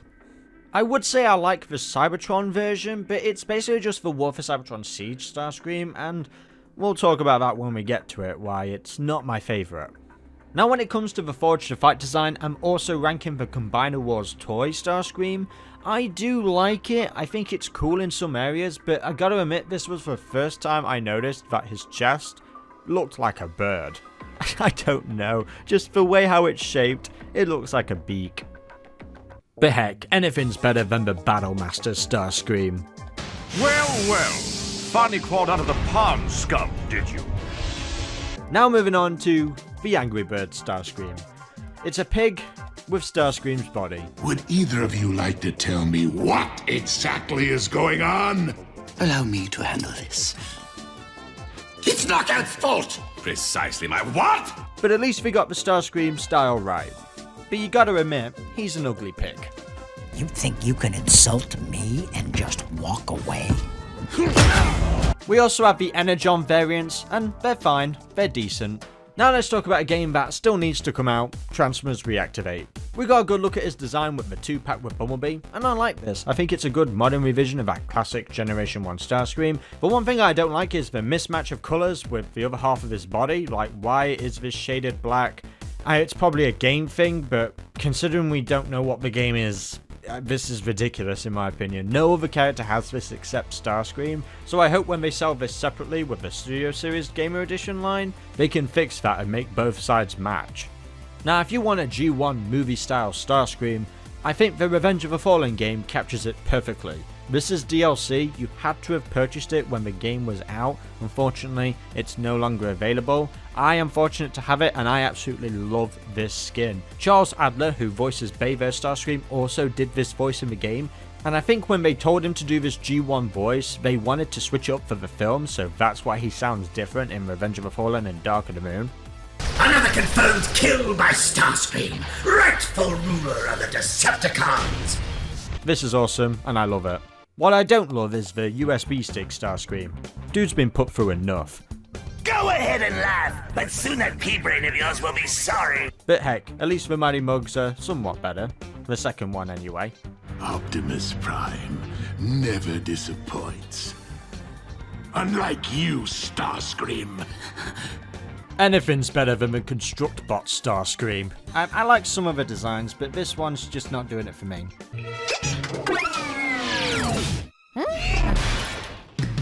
But at least the miniature Creo is adorable. Not his teenager looking version though. But I will say I do like the build one. It's not perfect, but I still think it's pretty sweet. It was impressive at the time. Not so impressive, but I still kind of like it. It's the Cloud Starscream. It's basically a redeco of Generations Double Dealer, where itself is a retool / redeco of Blitzwing. Starscream as a triple changer is a neat idea, and it's not the worst swap of colours I've ever seen. But besides from that, there's nothing else to say about it. The same can be said for the Machinima Combiner Wars web series, where, okay, it's somewhat similar to the Combiner Wars toy, but not quite. It's got a few extra details on there, a bunch of green lines scattered over the body, but it doesn't really do anything else new. And don't even talk about what happened to this character in this show. He turned into an ultimate giant combiner purple thing, and then he was reduced to being a floating head. I'm a fire in my laser! So in Power of the Primes, he did have an unnamed combiner form, which is just ugly and just terrible. But at least in the comic, the Transformers Deviations comic, he got a name, Megascream, and it looks better than the toy, let's just say that. But it actually adds some meat to that, but it's still, besides from the chest, everything else is just boring. Yeah, this was forgettable, and that's a good thing. You disgust me. The same almost applies to the Wolf of Cybertron trilogy Starscream. Everything I've ever deserved. What is he looking at? I don't know. The toy itself is okay, but the front of the chest is basically just a fake piece. I don't like how it doesn't integrate with the actual Tetrajet mode. It's just basically is Earth mode meshed in with a Cybertronian mode, and I really don't like that. They should have done something unique with the chest there. It's just a shell. It's just basically a massive turtle shell. You can't do anything right, Starscream! I can fly.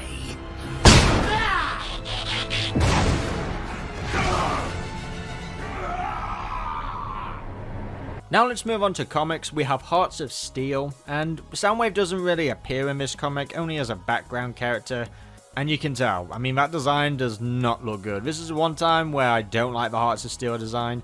I do like his alternate modes, however. These were concept arts that never made it, but I really do like this. It definitely fits the theme of that comic, but the robot mode that we can see, that's hideous. Not for me. Another weak design is the Robots in Disguise Soundwave. This is like an origin story, so he's pretty naked. It's just a plain design. There just really isn't anything to say about it. Now we'll talk about the both Revolution and the Optimus Prime one. I like both styles. The Revolution is definitely more like the Bumblebee movie Soundwave, with just an alternate head. I mean, at one point in the comic, his arms get completely destroyed. As for the Optimus Prime one, I really love the art style and the proportions. They work really well. I really do like the tires on his legs. Now let's talk about the Back to the Future Soundwave, which is based on the music label Soundwave, which actually plays music. This was released in 2007, and it took them that long to actually make a functioning Soundwave player. Now they did attempt this in 1985, but he's just a big chunk. I am Big Chunker Soundwave. I don't want to see your ugly face, just a button that says erase. My tapes, you've erased my tapes. Cowards! Is there no one I can depend on? Yeah, not only is the toy cool, but also the design. I love how it's proportioned. It's so cartoony-like. It's like a modern version of that original G1 Soundwave. I always remember this design from the NGS Smooth skits as well. Shut up! See? This guy's a I'm not gonna work with him. Alright, now let's move on to the IDW Soundwave, and we have his first design here, which very much resembles the War for Cybertron and Fall of Cybertron game, but it's like a beefed up version of it. I really like this a lot. Like the extra stuff on the side of his head, like it's just excellent, and his shoulders as well with turrets on the side. I really didn't think that you could add anything else to this design because it was already perfect, but they've done it. They've somehow managed to do it. Now for his second design, which is an Earth mode. I love this so much. I love how robust he looks with the tires and then the extra armory. He's just ready for action, you can just tell. You don't want to mess with him. It's a really good vehicle mode. Often fans debate on what is the best Earth mode for Soundwave other than a cassette, and I think this is one of them. This is my ideal version of what Soundwave should transform into on Earth. Both of these designs are S tier, so they'll go side by side with each other.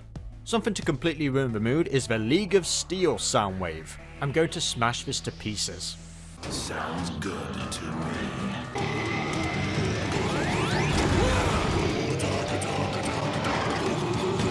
Next is the Creo Soundwaves. We've got the regular, the pirate, and the knight. The regular is just fine, but as for the other two, your ambitions are irrelevant. Somewhat an improvement is the Battle Changer Soundwave. I kinda like the alt mode, but not that much. Now let's move on to the Masterpiece Soundwave. Such a great, accurate version of the Generation 1 Soundwave. It's got such great accessories, and it's really a good looking toy. It may not be cartoon accurate, but this was released in 2013, and it's still impressive today. But they somehow managed to make it look absolutely ugly with the Year of the Goat edition. Yeah, no, this dude ain't the goat. Wrong again, you dipstick tape deck. Yahoo! Yeehaw! I gotta say, despite how good the Masterpiece mode is, it's not quite as good as the KO-RPO-1 Acoustic Wave Soundwave. A fantastic third-party toy. It's like it just came straight out of a cartoon. This is without a doubt a masterpiece. Next up, we've got the Action Masters and Titanium Soundwave, and these are just little robot men. The torso on that Titanium is just terrible. I kinda like the chest though. It's just Soundwave, but he's shrunk. I don't like Action Masters, they can't even transform. I mean, they're fine. But your efforts are futile. Now let's move on to the Constructor Bots. And I think out of all of them, the Soundwave one is somewhat the better one. I really like that face design and the chest as well. And those two cannons on the shoulders look really cool as well. And I really do like his alt mode. It gives me Cybertron kind of vibes.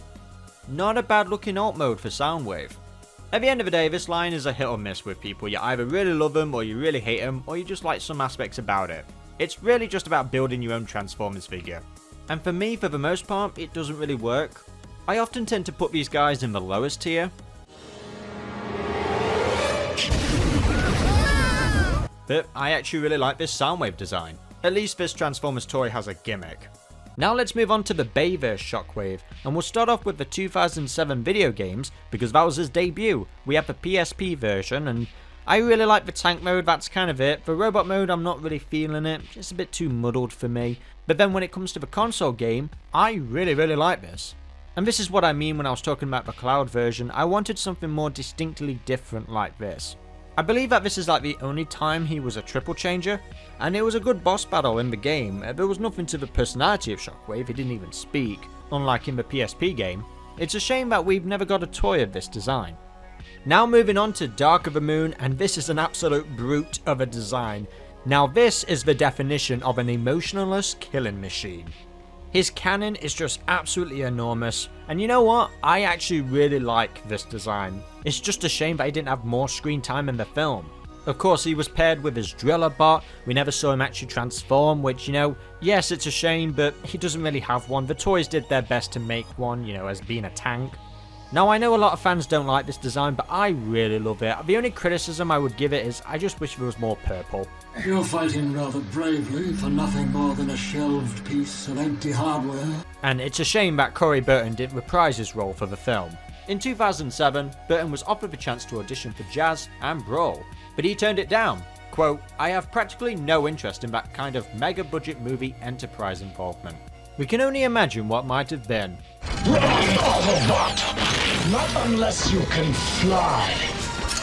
Now as for toys, I do like the Studio series, even though that tank mode is an absolute mess. I find it so funny that they lied about the colour of this toy, because you can see in these promo renders it's way more purple than it actually is. And that's why I got the third party version, I just prefer more purple. Now we do have a slightly different design from the Dark of the Moon prequel comic, and you know what? I think a lot of fans would have been much more happier with this. It's more Generation 1 inspired, but it's still got that Bayverse element to it. It's a lot more solid as well, there's not a lot of parts all over the place. But hey, I think both the movie and the comic are really good. What's not very good is this little gremlin of a creature. Yeah, this is the worst. Losing power. Must try. Alright, now let's talk about some obscure toys, and first up is Titan's Return. Now we have technically two versions, because we have his toy, which had this whole headmaster gimmick, and then we have just how he looked in the show. And how he looks in the show is basically just G1. There's nothing significant or new here, but Titan's Return, slightly different.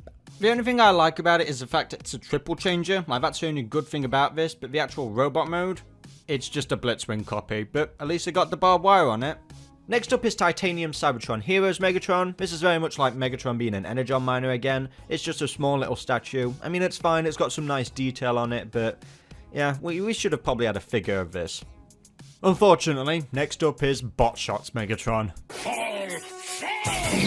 Something a little bit better is the Q Megatron. Good stuff. Not so much better is the Constructobots Megatron. Yeah, this was just sort of a phase in the Transformers that people don't really talk about, and it's strange because all of the Constructobots videos on YouTube have like millions of views, and I don't know, it's just not appealing to me. I do kind of dig the vehicle mode, however. I wish that more Transformers would adopt the buggy kind of mode. You know, we don't really see that a lot. I know there's a lot of people that like the Constructobots line, but I don't really see a lot of people talk about it anymore. So, I don't know, it's just fine, it's whatever. I imagine playability wise, it's a lot of fun. Alright, let's do a quick fire round and get all of these maggots out of the way. We've got a Bouncy Ball Megatron, a QT1 Megatron, and I don't even know what this thing is. Join them in extinction! And then we have this abomination, the Fool's Paradise League of Steel Megatron. You've hit rock bottom. Quick, let's move on to something quick. We have Cyberverse Megatron, we have his main design, and then we have Megatron X, which is from a different timeline, and then his big upgrade that he got from the power of the Allspark. Now, I dig all of these designs. They're obviously based on the Evergreen design, which I'll throw in as well. I would say my favorite one out of all of these is perhaps the massive upgrade he gets. It's just so over the top and extreme, but I like that it's a helicopter as well. He's got so many power-ups and abilities, and it's a shame it only appeared for one episode, but I do dig it. Megatron X is pretty alright, they do some small changes. This is just a timeline where Megatron basically won. I kind of wish there were some alternate body parts just to make him stand out a little bit more from his main design. But his main design is good. I do like the art style, both 2D and 3D. I just don't think it belongs in All Hail. You're either lying or you're malfunctioning! You imbecile! You have failed me for the last time! Fool! Alright, fine, I'll put him in All Hail Megatron, along with his upgrade as well, but Megatron X, I wouldn't have waited an eternity for that. Alright, now let's talk about the War for Cybertron Trilogy Megatron. This is basically a modernized version of G1, except he transforms into a tank, and it's more apparent that he transforms into a tank now. This is definitely the War Megatron.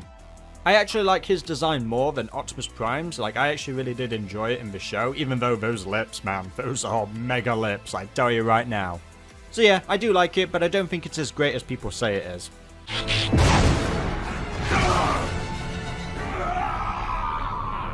Another thing that I don't think is all that great is the G.I. Joe retool they did of it. It's basically just the same toy, but with G.I. Joe parts, and it looks terrible. I did nothing! Oh, for spark's sake! That's merely a cheap imitation. What's not a cheap imitation is the MDLX Megatron. I really, really dig this modernized, more robust sort of version of Megatron. I want to own this. I have the Bumblebee MDLX and I really want this one as well. Lately we've had a lot of G1 Megatrons being revised and modernized in all sorts of different styles, and it's been kind of oversaturated a bit, but this one I really do dig. It's unique enough to change parts while still being obviously familiar at the same time. Like the other Megatrons I put in the second tier, they're just not as unique as this one. And what's definitely not unique are these two product placement Megatrons. Why throw away your life so recklessly? And the worst one of them all is the Nike Megatron. Yeah, whoever wanted Megatron as a shoe. But if you thought that was bad, we've got the Bare Brick Megatron. That's not it. How humiliating! Alright, the last obscure one we have is Family Guy Megatron. Come on, I can't put him in the highest tier. Tell him, Megatron. Do as I command! Okay, jeez. Nope, sorry, it's merely a cheap imitation. Alright, now let's finally talk about Megatron from the live-action films. First up is the early head design of Megatron for the 2007 film. So yeah, Megatron's head had a massive revision because fans were just against it that much, and I can agree. One thing I said in my old Megatron tier list is that Megatron's design from 2007 feels alien, and a lot of people was like, well, yeah, he is an alien, but I'm talking about alien from the movie Alien. Like, it doesn't resemble a Transformer to me, and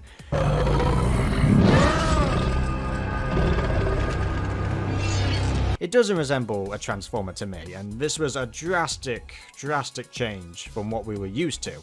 Now that can go in disgusting, but as for the finalized 2007 design, I've kind of grown with this design over the years. I think the head just makes it look a lot better. Like, I really dig the Masterpiece toy, I really want to get my hands on it, but I can't deny that his future designs just got 10 times better. And like we've discussed, that this design has had major revisions in other continuities, like with Transformers Animated and then Transformers Prime. They just took that design and they just cleaned it up and made it look more like a Transformer. So I'm probably going to regret this. I know a lot of people like it, but I know a lot of people don't as well, so I'm going to put it in the middle. Any further objections? Oh, so unwise. Now let's talk about Revenge of the Fallen Megatron. I absolutely love this new design. The upgrade, it's just what Megatron needed. You can tell he actually transforms as well. Even though it's not on Earth mode, yes, it's still alien, but still, it's a big improvement over 2007. And I don't know why, this is just when Megatron peaked for me. He's just like that combination of Cybertronian, yet still resembling somewhat of a Transformer at the same time, and that claw. I don't know why, but I just love that massive claw. I love playing as him in the Revenge of the Fallen game, and yeah, I just think this was the best live-action Megatron design that we got in the Michael Bay era. Definitely belongs in All Hail Megatron. Megatron finally got an Earth mode in Dark of the Moon, but unfortunately it was a disgusting truck. He's trying to be Mad Max, and it's not working. Master, how it pains me to see you so wounded, so weak. Spare me, you gaseous sycophant. Even though he's like pathetic and ugly now, I actually do kind of dig this design. I love this broken Megatron. I don't think it's the best, but I like that it can actually transform now into an Earth mode, even if it is You know, a disgusting Earth mode. While I do like the chains on the chest, I wish there was just something more to his chest design. Like, I don't know, he had like windows on his chest or something. You dare lecture me, slave? I do like him, I just like Revenge of the Fallen better, so I don't think I can put him in All Hail. You are either lying or you're stupid. I'm stupid. I'm stupid. Next up is The Last Knight, and this is going to be a controversial opinion, but I really don't like this design all that much. What? Look, don't get me wrong, it is a solid design, but you can't really tell either what this is supposed to transform into. Originally, it was supposed to have transformed into a dragon until they changed it at the last minute, and now he's this jet. But you look at that transformation, and it's just how? How is that possible? I do dig the head design, I just wish they kept the original head from the trilogy and just put that mask over that. Like, that looks actually pretty cool. And that mark on his face, it just kind of ruins the design a bit. But it's the only thing that really adds colour to it. Now I know that's Quintessa's mark and it would have disappeared, and even though the previous Megatron designs was kind of all just this greyish colour, but on this design, I really do like the metallic tint. It really just shines and pops out a lot more. While it's not my favourite and I think it's overhyped a lot, I do like it. It's different, it's unique. At the time, it was the closest thing we ever got to resembling Generation 1. And heck, his head design's got a tattoo from his original 2007 design. I might have to put this in the second tier. No! I'll crush you with my bare hands! Oh, okay, fine. All hail Megatron.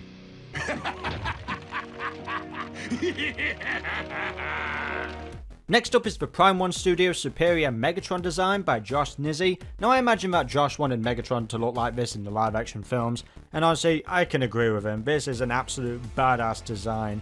This is basically what fans, I imagine, would have wanted from 2007. He's so beefy and bulky and so menacing, and I like the, on his back as well, it's like a sort of cape, there's like these dreads on the back of him.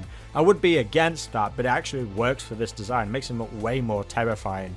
And I'll throw in some more officially licensed statues. We have the XM Studios and the other Prime 1 Studios Megatron. Both are great contenders to be in the live action films. I kind of like the XM Studios one a lot more. I kind of imagine that's how he would have actually looked if he was so G1 inspired. Like, I would have loved to have seen any one of these in the Bumblebee movie, but after a long wait, we finally know what Megatron would have looked like in the Bumblebee movie. Yep, they have just released a toy based on concept art. As with the Cybertron scene, we had all of our favourite Autobots and Decepticons resembling their G1 counterparts, and one thing fans were wondering was where was Megatron and what would he have looked like? In a deleted scene, we would have seen Megatron frozen at Sector 7 with this design. And Hasbro didn't want that design to go to waste, so they've now decided to make Studio Series toys based on unused concept art. I've pre-ordered it and it looks absolutely amazing. I love everything about this design. I love the chest, the torso, the cannon, the head design. The only thing I would slightly change is the face design around the eyes. I just wish that was toned down a bit. Slightly, it's been pointed out to me that he has a mustache like Waluigi. Thanks for that, Rayception. An extra bonus as well is that he's a triple changer. I really like the tank mode. The jet mode is probably the least favoured one, but I still think it works. Of course, this goes in All Hail Megatron. Alright, second to last is Earthspark Megatron.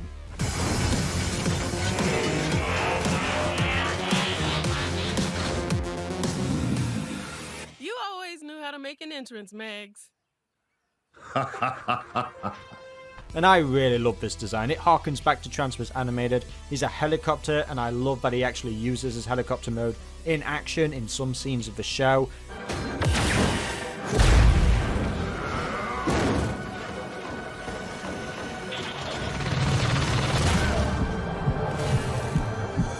Yes, even though he's a good guy now, he's still terror in the skies, but honourable in the streets. I just hate that ghost symbol. It looks absolutely disgusting, and with the end of Season 1, I wonder what his badge is going to look like now. Is he actually going to have an Autobot logo, or is he going to keep his Decepticon logo? It's a great revision. I've been wanting something similar to Transformers Animated, and yeah, I just can't wait for more Transformers Earthspark Megatron. Definitely, all hail Megatron. And now finally, for our last Megatron design, we have the Bishojo Megatron. What in the name of the Allspark? Yep, this is an officially licensed figure. Are you feeling confused right now? She's everything I've always wanted. I mean, I think the tie she's wearing is pretty cool. You know, I'm gonna be safe and put this in the middle. Any further objections? She's not so hot. She's hot enough to replace you whenever I choose.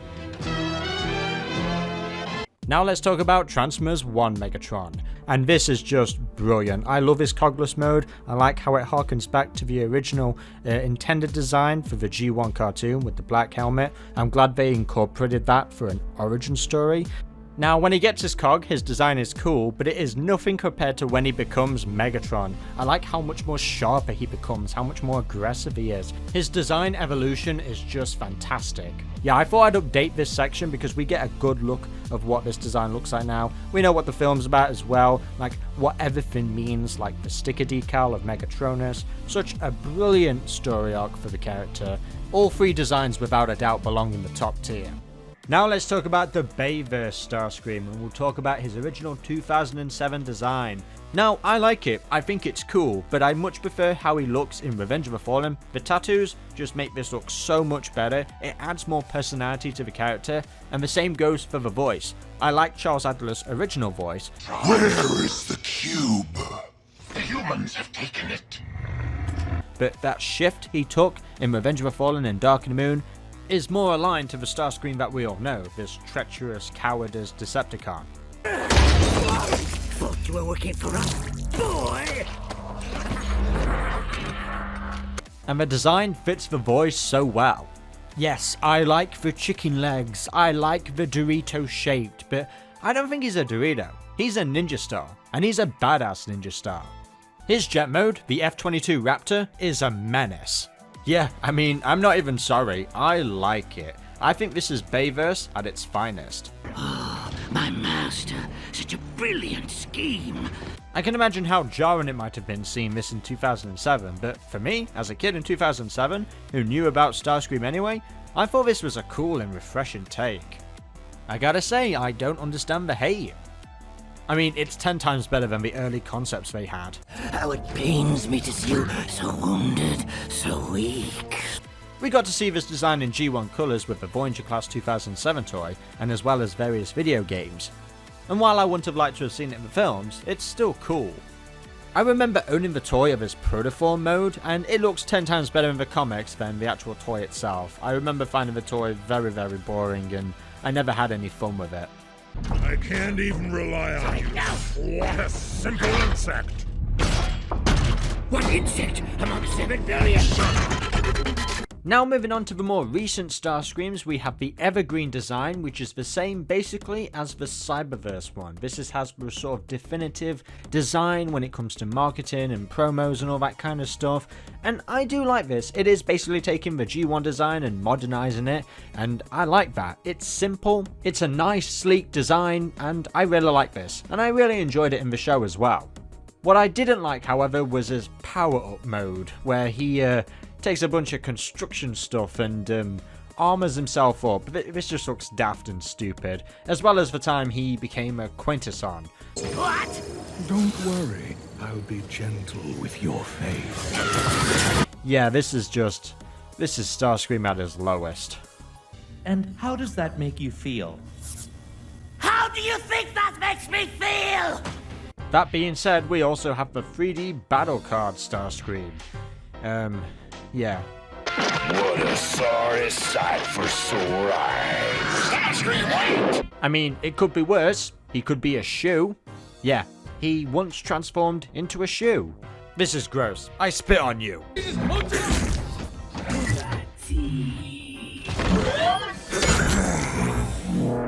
Also gross is the Bear Brick Starscream. He looks like he just took a big poo and he's proud of it. Sorry, you must have me confused with some other Harrier jet. And yes, he also got a Fool's Paradise. This is the League of Steel. And he definitely looks like a fool. He looks very upset. 1 trillion gigabytes of data. None of it useful. Okay, enough of these trash designs. Give me something cute. Ah, yes, the Q ones. I love these little guys. Look at him, he's got a massive cockpit. Oh, son, oddly engrossing. I can't kill him, he's sweet. But what is pretty sweet is the Flame Toy Starscream. All of these versions look absolutely badass. We've got him powered up, we've got him without it, and then we've got the second Flame Toys, a lot more sleeker, a lot more slimmer. These are just badass. I love the Flame Toys line so much. It's just basically the Transformers in full anime mode. Now for the more recent Transformers animated cartoon series, we have Earthspark. This basically takes the evergreen design and gives it a brand new style. There is a part of me that would have liked something just entirely brand new, but I like the chest area, I like how they've changed the proportions just a little bit. The head design is fresh as well, and his characterization was a fresh new take, at least in Season 1, until in Season 2 where they abandoned that redemption arc and made him the plain old treacherous Starscream. What a shame. Ah, naive child. Not a shame though is the Bumblebee movie Starscream. This is just French kiss. This is perfection. If you didn't like Bay vs Starscream and wanted a more G1 look, this is your answer.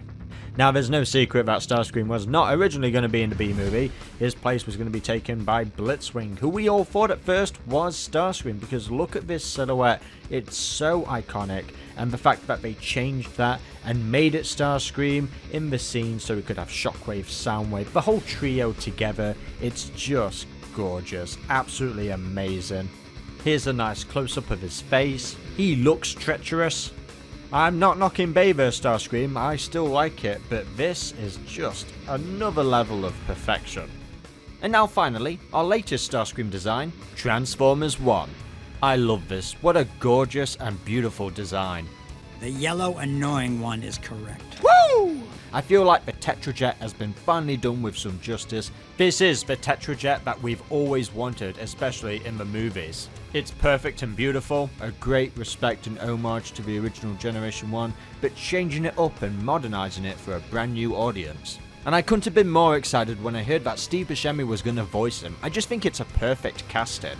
And if you disagree with me, I'm going to rip you apart piece by piece so that your death is painful and you'll regret the day You you sound were... ridiculous. It's weird. just wait for the sequels, guys. I really think he's going to win you over. I mean, he won me over almost immediately in his first scene. This of course belongs in the top tier. Alright, now for the last Starscream. You know which one it is. It's the Bishojo Starscream. An Autobot. Oh my god! You would do well to take a cue from Soundwave on occasion and keep things to yourself. I just want to clear up any confusion. I don't hate these designs like pure hatred. They're just not for me. I'm not the target audience. That being said, I can still enjoy the craft and artistry of something. So, which part of me did you come from? Don't ask. This is going to be a long orbital cycle. Like, I understand why there's an audience for it. It's just something I never expected for Starscream. She's not so hot. She's hot enough to replace you whenever I choose. Now let's talk about the Michael Bay Soundwave, who was originally going to be in the 2007 movie, but it was changed to Blackout. Now this early design is absolutely garbage and it should just be treated as an early design, not something that would have been final. But who knows, we could have had Soundwave's head on that Blackout design, which would have been really cool, but instead in the sequel, we got... Bonsoir? What? Who is this? Oh, for Pete's sakes. I'm not impressed with your perverted mouth breathing. I would say it was a shame we never saw his body, but honestly the satellite looks better. Now while yes, logically it makes sense for Soundwave to be a satellite, it works for the plot of the movie, but to say that this is his first live action debut, it's a very stiff performance. But at least Frank Welker, the original voice actor, returned to voice him. Soundwave acknowledges. Now he's just Dr. Claw with the sound, but no waves. Now when you take a look at the early concept designs, you can just tell how much more cleaner it is compared to the Protoform version. But I still think it's kind of hideous of a design. That face, it's like a Mixmaster face. It's just not Soundwave, there's just no resemblance at all, and if he actually did go with this, there would just be tons of backlash. Now the toy resembles nothing of these early concept designs and the Protoform because they just went with something completely different. They had to try and make something work with this satellite mode. The only thing that resembles the early designs is the 3 circles in the chest. And you know what, this actually looks better, even though I don't like it as a Soundwave design. I do remember enjoying playing as this Soundwave in the Revenge of the Fallen game, so at least they got some use out of that design. I mean, the toy was fine to play with, but honestly, for the first live action Soundwave design, they could have done so much better. You poor excuse for a sound system. All talk, no shock. Next up is Dark of the Moon, and this is without a doubt a massive improvement over Revenge of the Fallen. He transforms into a Flash Mercedes, which is used for a twist in the plot of the film. It is one of my favourite live action Michael Bay designs, and I think it's just because of the speakers all over the arms. I think that's a really cool touch, and the way how the wheels look on the back. I just really like that chest design. I know it's not your traditional G1 inspired Soundwave design, but I think for the live action films, this is actually pretty good. It's an underrated design, I think. I do think a majority of fans would have been happier if he had his Generation 1 colours, and well, thanks to a DeviantArt artist Barricade24, he did a mock-up of what that could have potentially have looked like, and I think it looks really badass.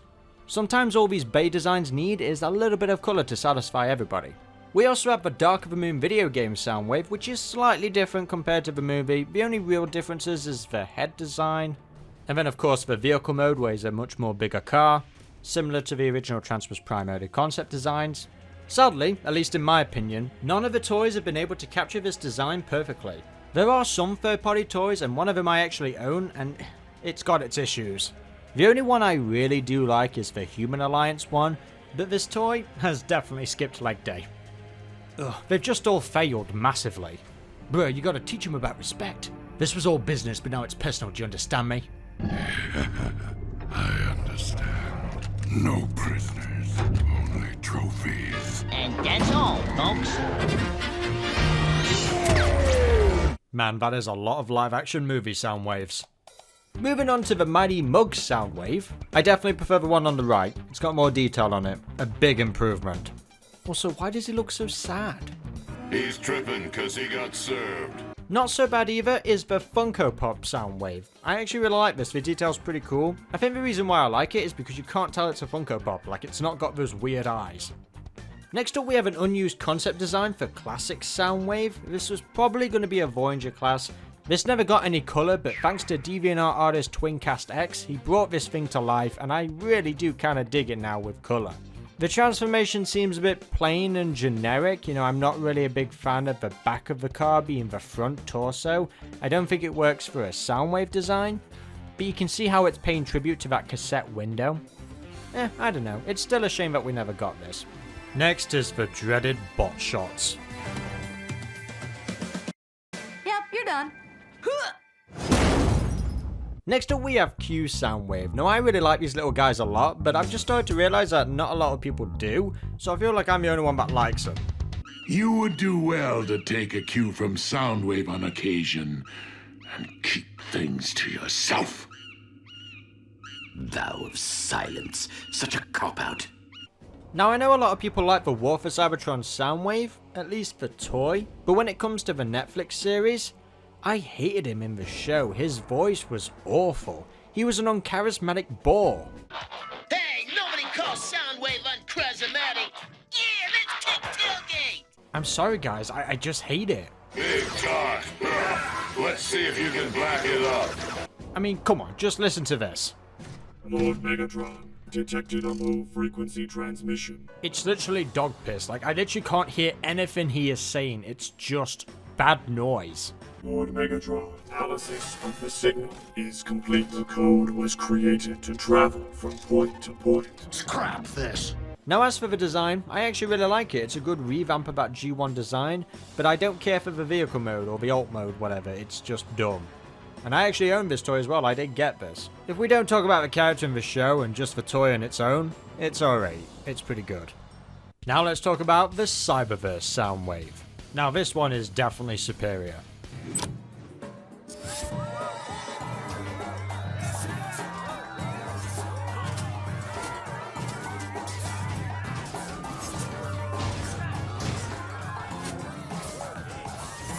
He really did become one of the best characters in the show. The only downside is that we never actually got to see his vehicle mode in the show. Of course we saw it throughout the toys, but he never once transformed into his car mode.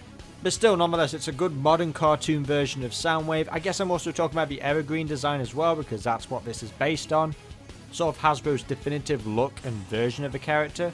But yeah, the details and the patterns are just spot on all over. I assumed Soundwave was just going to be a typical loyal Decepticon soldier, but he had a big character twist where he was working with the Autobots, and he became like a good guy at the end.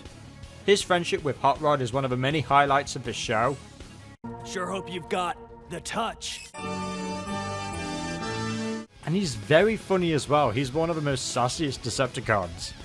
You don't even know what's going on. I know you know Optimus Prime. And no, I'm not going to count the multiple Soundwave copies in that one episode because it's just going to be too many. I don't have a blue one. Why would he collect sound waves and not hot rods? What is this? Like he said himself, Soundwave superior.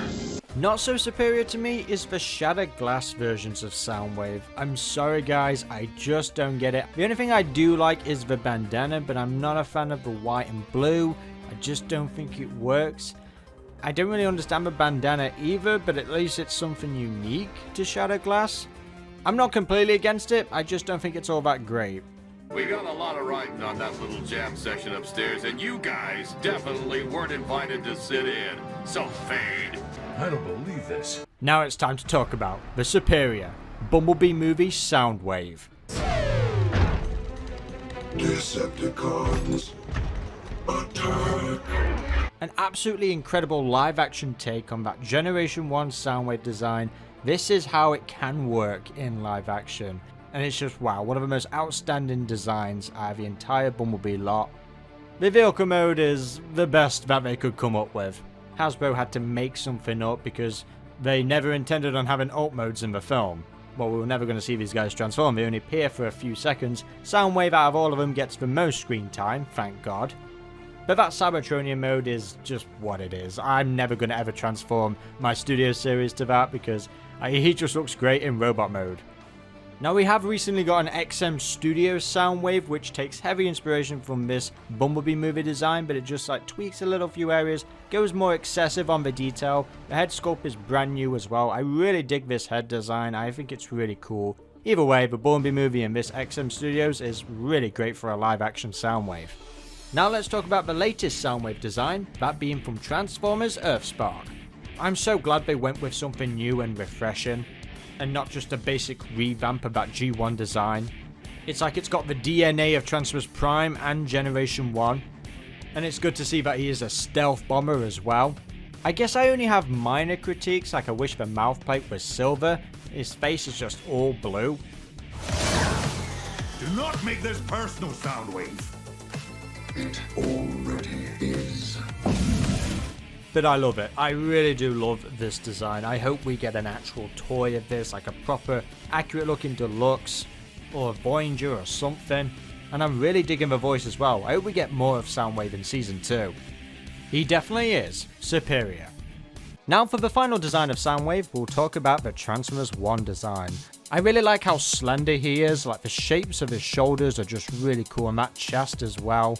Now his hovercraft mode may look weird at first, but I'm glad it had a purpose at least in the film, using his sound waves to free all the prisoners. Now if we ever do get a sequel to Transformers 1, I'm hoping that the designs upgrade as well, because this is good as a base design, but I'm hoping now that he becomes a Decepticon, he gets a little bit more buffer, a bit more aggressive. But yeah, this belongs in the top tier. And now for a design that I really love, the Cyberverse Shockwave. I really love the light purple patterns all over his body, and I know the spider mode is a bit of a hit and miss with some people, but I think for the show, it worked out really well. It's just a shame that towards the end of the show, this Shockwave got bullied quite a lot.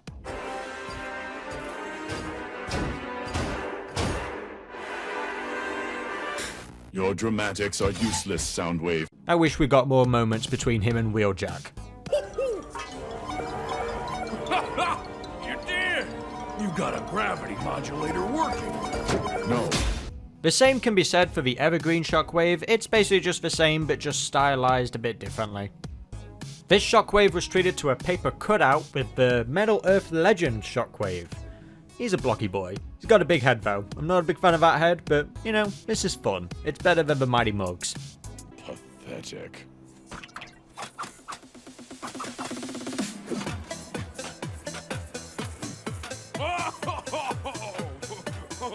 Now moving on to the War for Cybertron Trilogy Shockwave, we have the Leader Class toy. I think it's a bit cheeky making it a Leader Class, it's just a Voyager with extra parts on it, but those extra parts somewhat make the design better.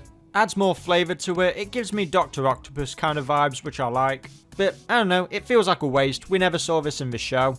But I do like that his vehicle mode is basically just his original G1 mode, upside down. It's a fine design, and that's about it. Now a design that's 10 times better, it is the Bumblebee movie's Shockwave. Autobots, fall back! Get to the tower! Destroy the launch pad! Let none escape!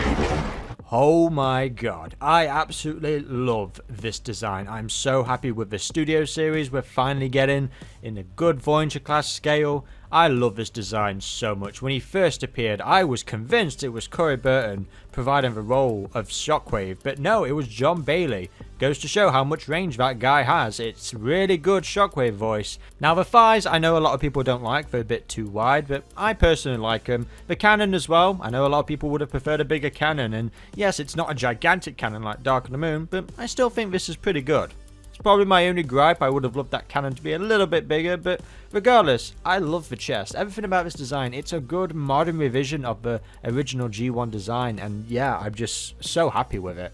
The tank mode was secondary, it was an additional bonus to the toy because the original movie they didn't have alt modes, only the Seekers and Bumblebee did. Hasbro had the liberty to make up their own designs.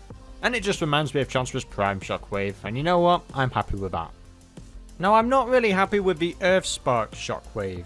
I was hoping for a fresh new design, but it's just G1 but slim. And don't get me wrong, I do like the animation style, but there's just nothing new about it. We got like a fresh new Megatron design, Optimus Prime design, Bumblebee, Shockwave. They just took G1 and just slimmed him down a bit. And the toy as well, it's just repurposed as Cyberverse Shockwave.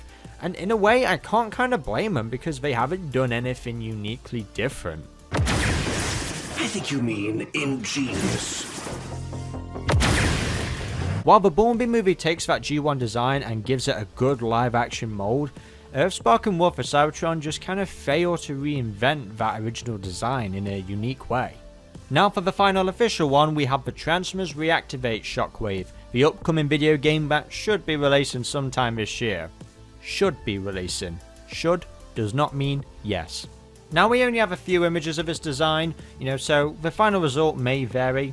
But what I can see, I'm actually really on board with it. It gives me Bumblebee movie Shockwave kind of vibes, it takes that G1 design and just amps it up a bit, and it also gives me a bit of Fall of Cybertron vibes as well, which I'm happy with. Also giving us perhaps the purple eye as well. But yeah, so far, from what I can tell, I'm really happy with this. I'm also really happy with his design in Transformers 1. And even better, his jet mode, or hovercraft mode whatever, is the same design as Fall of Cybertron Shockwave. It's only disappointing that we didn't really get to see it in the film. I like how this is animated, I like how it looks. I guess the one gripe I would have is just the cannon. I don't know why, a part of me wants it to be a little bit bigger. But like the same thing I said with Soundwave, there's always time to upgrade this in the sequel. Here's hoping we get a sequel. Please Hasbro, Paramount, give us one. Also, I've never known a character go through so much stress like Shockwave. If it's not being able to get B-127 to shut up, why is he gagged? He wouldn't stop talking. Even when he was unconscious? Especially when he was unconscious. I told you it wasn't tight enough. Then it's getting punched in the eye by Elita 1. Consider that punch payback for all the horrible and heinous things he did in the IDW comics. And there we have it guys, all the designs of Megatron, Starscream, Soundwave and Shockwave ranked. This is where I've placed them all. All the Transformers 1 designs belong in the highest tier. Thank you all for watching this video. I plan on doing more compilations like this in the future. No more! Grant me mercy, I beg of you! Now I love so many Megatron designs, but I've got to go with War for Cybertron. But that doesn't mean that animated or the new studio series aren't good either. I love them all. I can't decide guys, there's so many. I haven't had this much fun since I punched that hole in Cliff Jumper! When it comes to Starscream, there's just so many designs I love, it's really hard to pick. You can't hide, boy! Okay, if I have to pick, I'll say the High Moon Studios Starscream is my favorite one. The Decepticon army is now loyal to me. Choke on my exhaust! Despite that, I love all of the designs in the top tier. I would say the first 5 in a row are like my ideal versions of Soundwave. I really love that High Moon Studios design, but then, you got something like Transformers Prime, which is drastically different and so amazing. I think all the designs in the S tier are superior.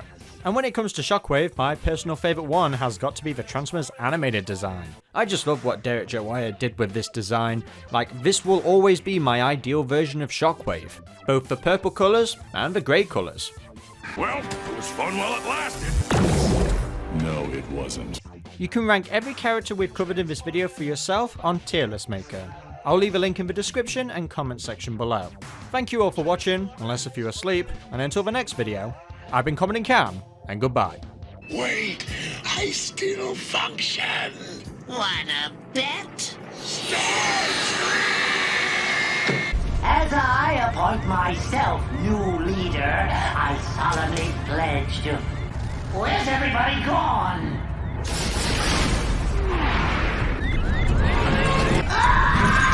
Right, kids, that ends tonight's broadcast. See you on the floor soon. Peace out, bongs. Later, loser! Hey, wait! Don't leave! One more little skirmish!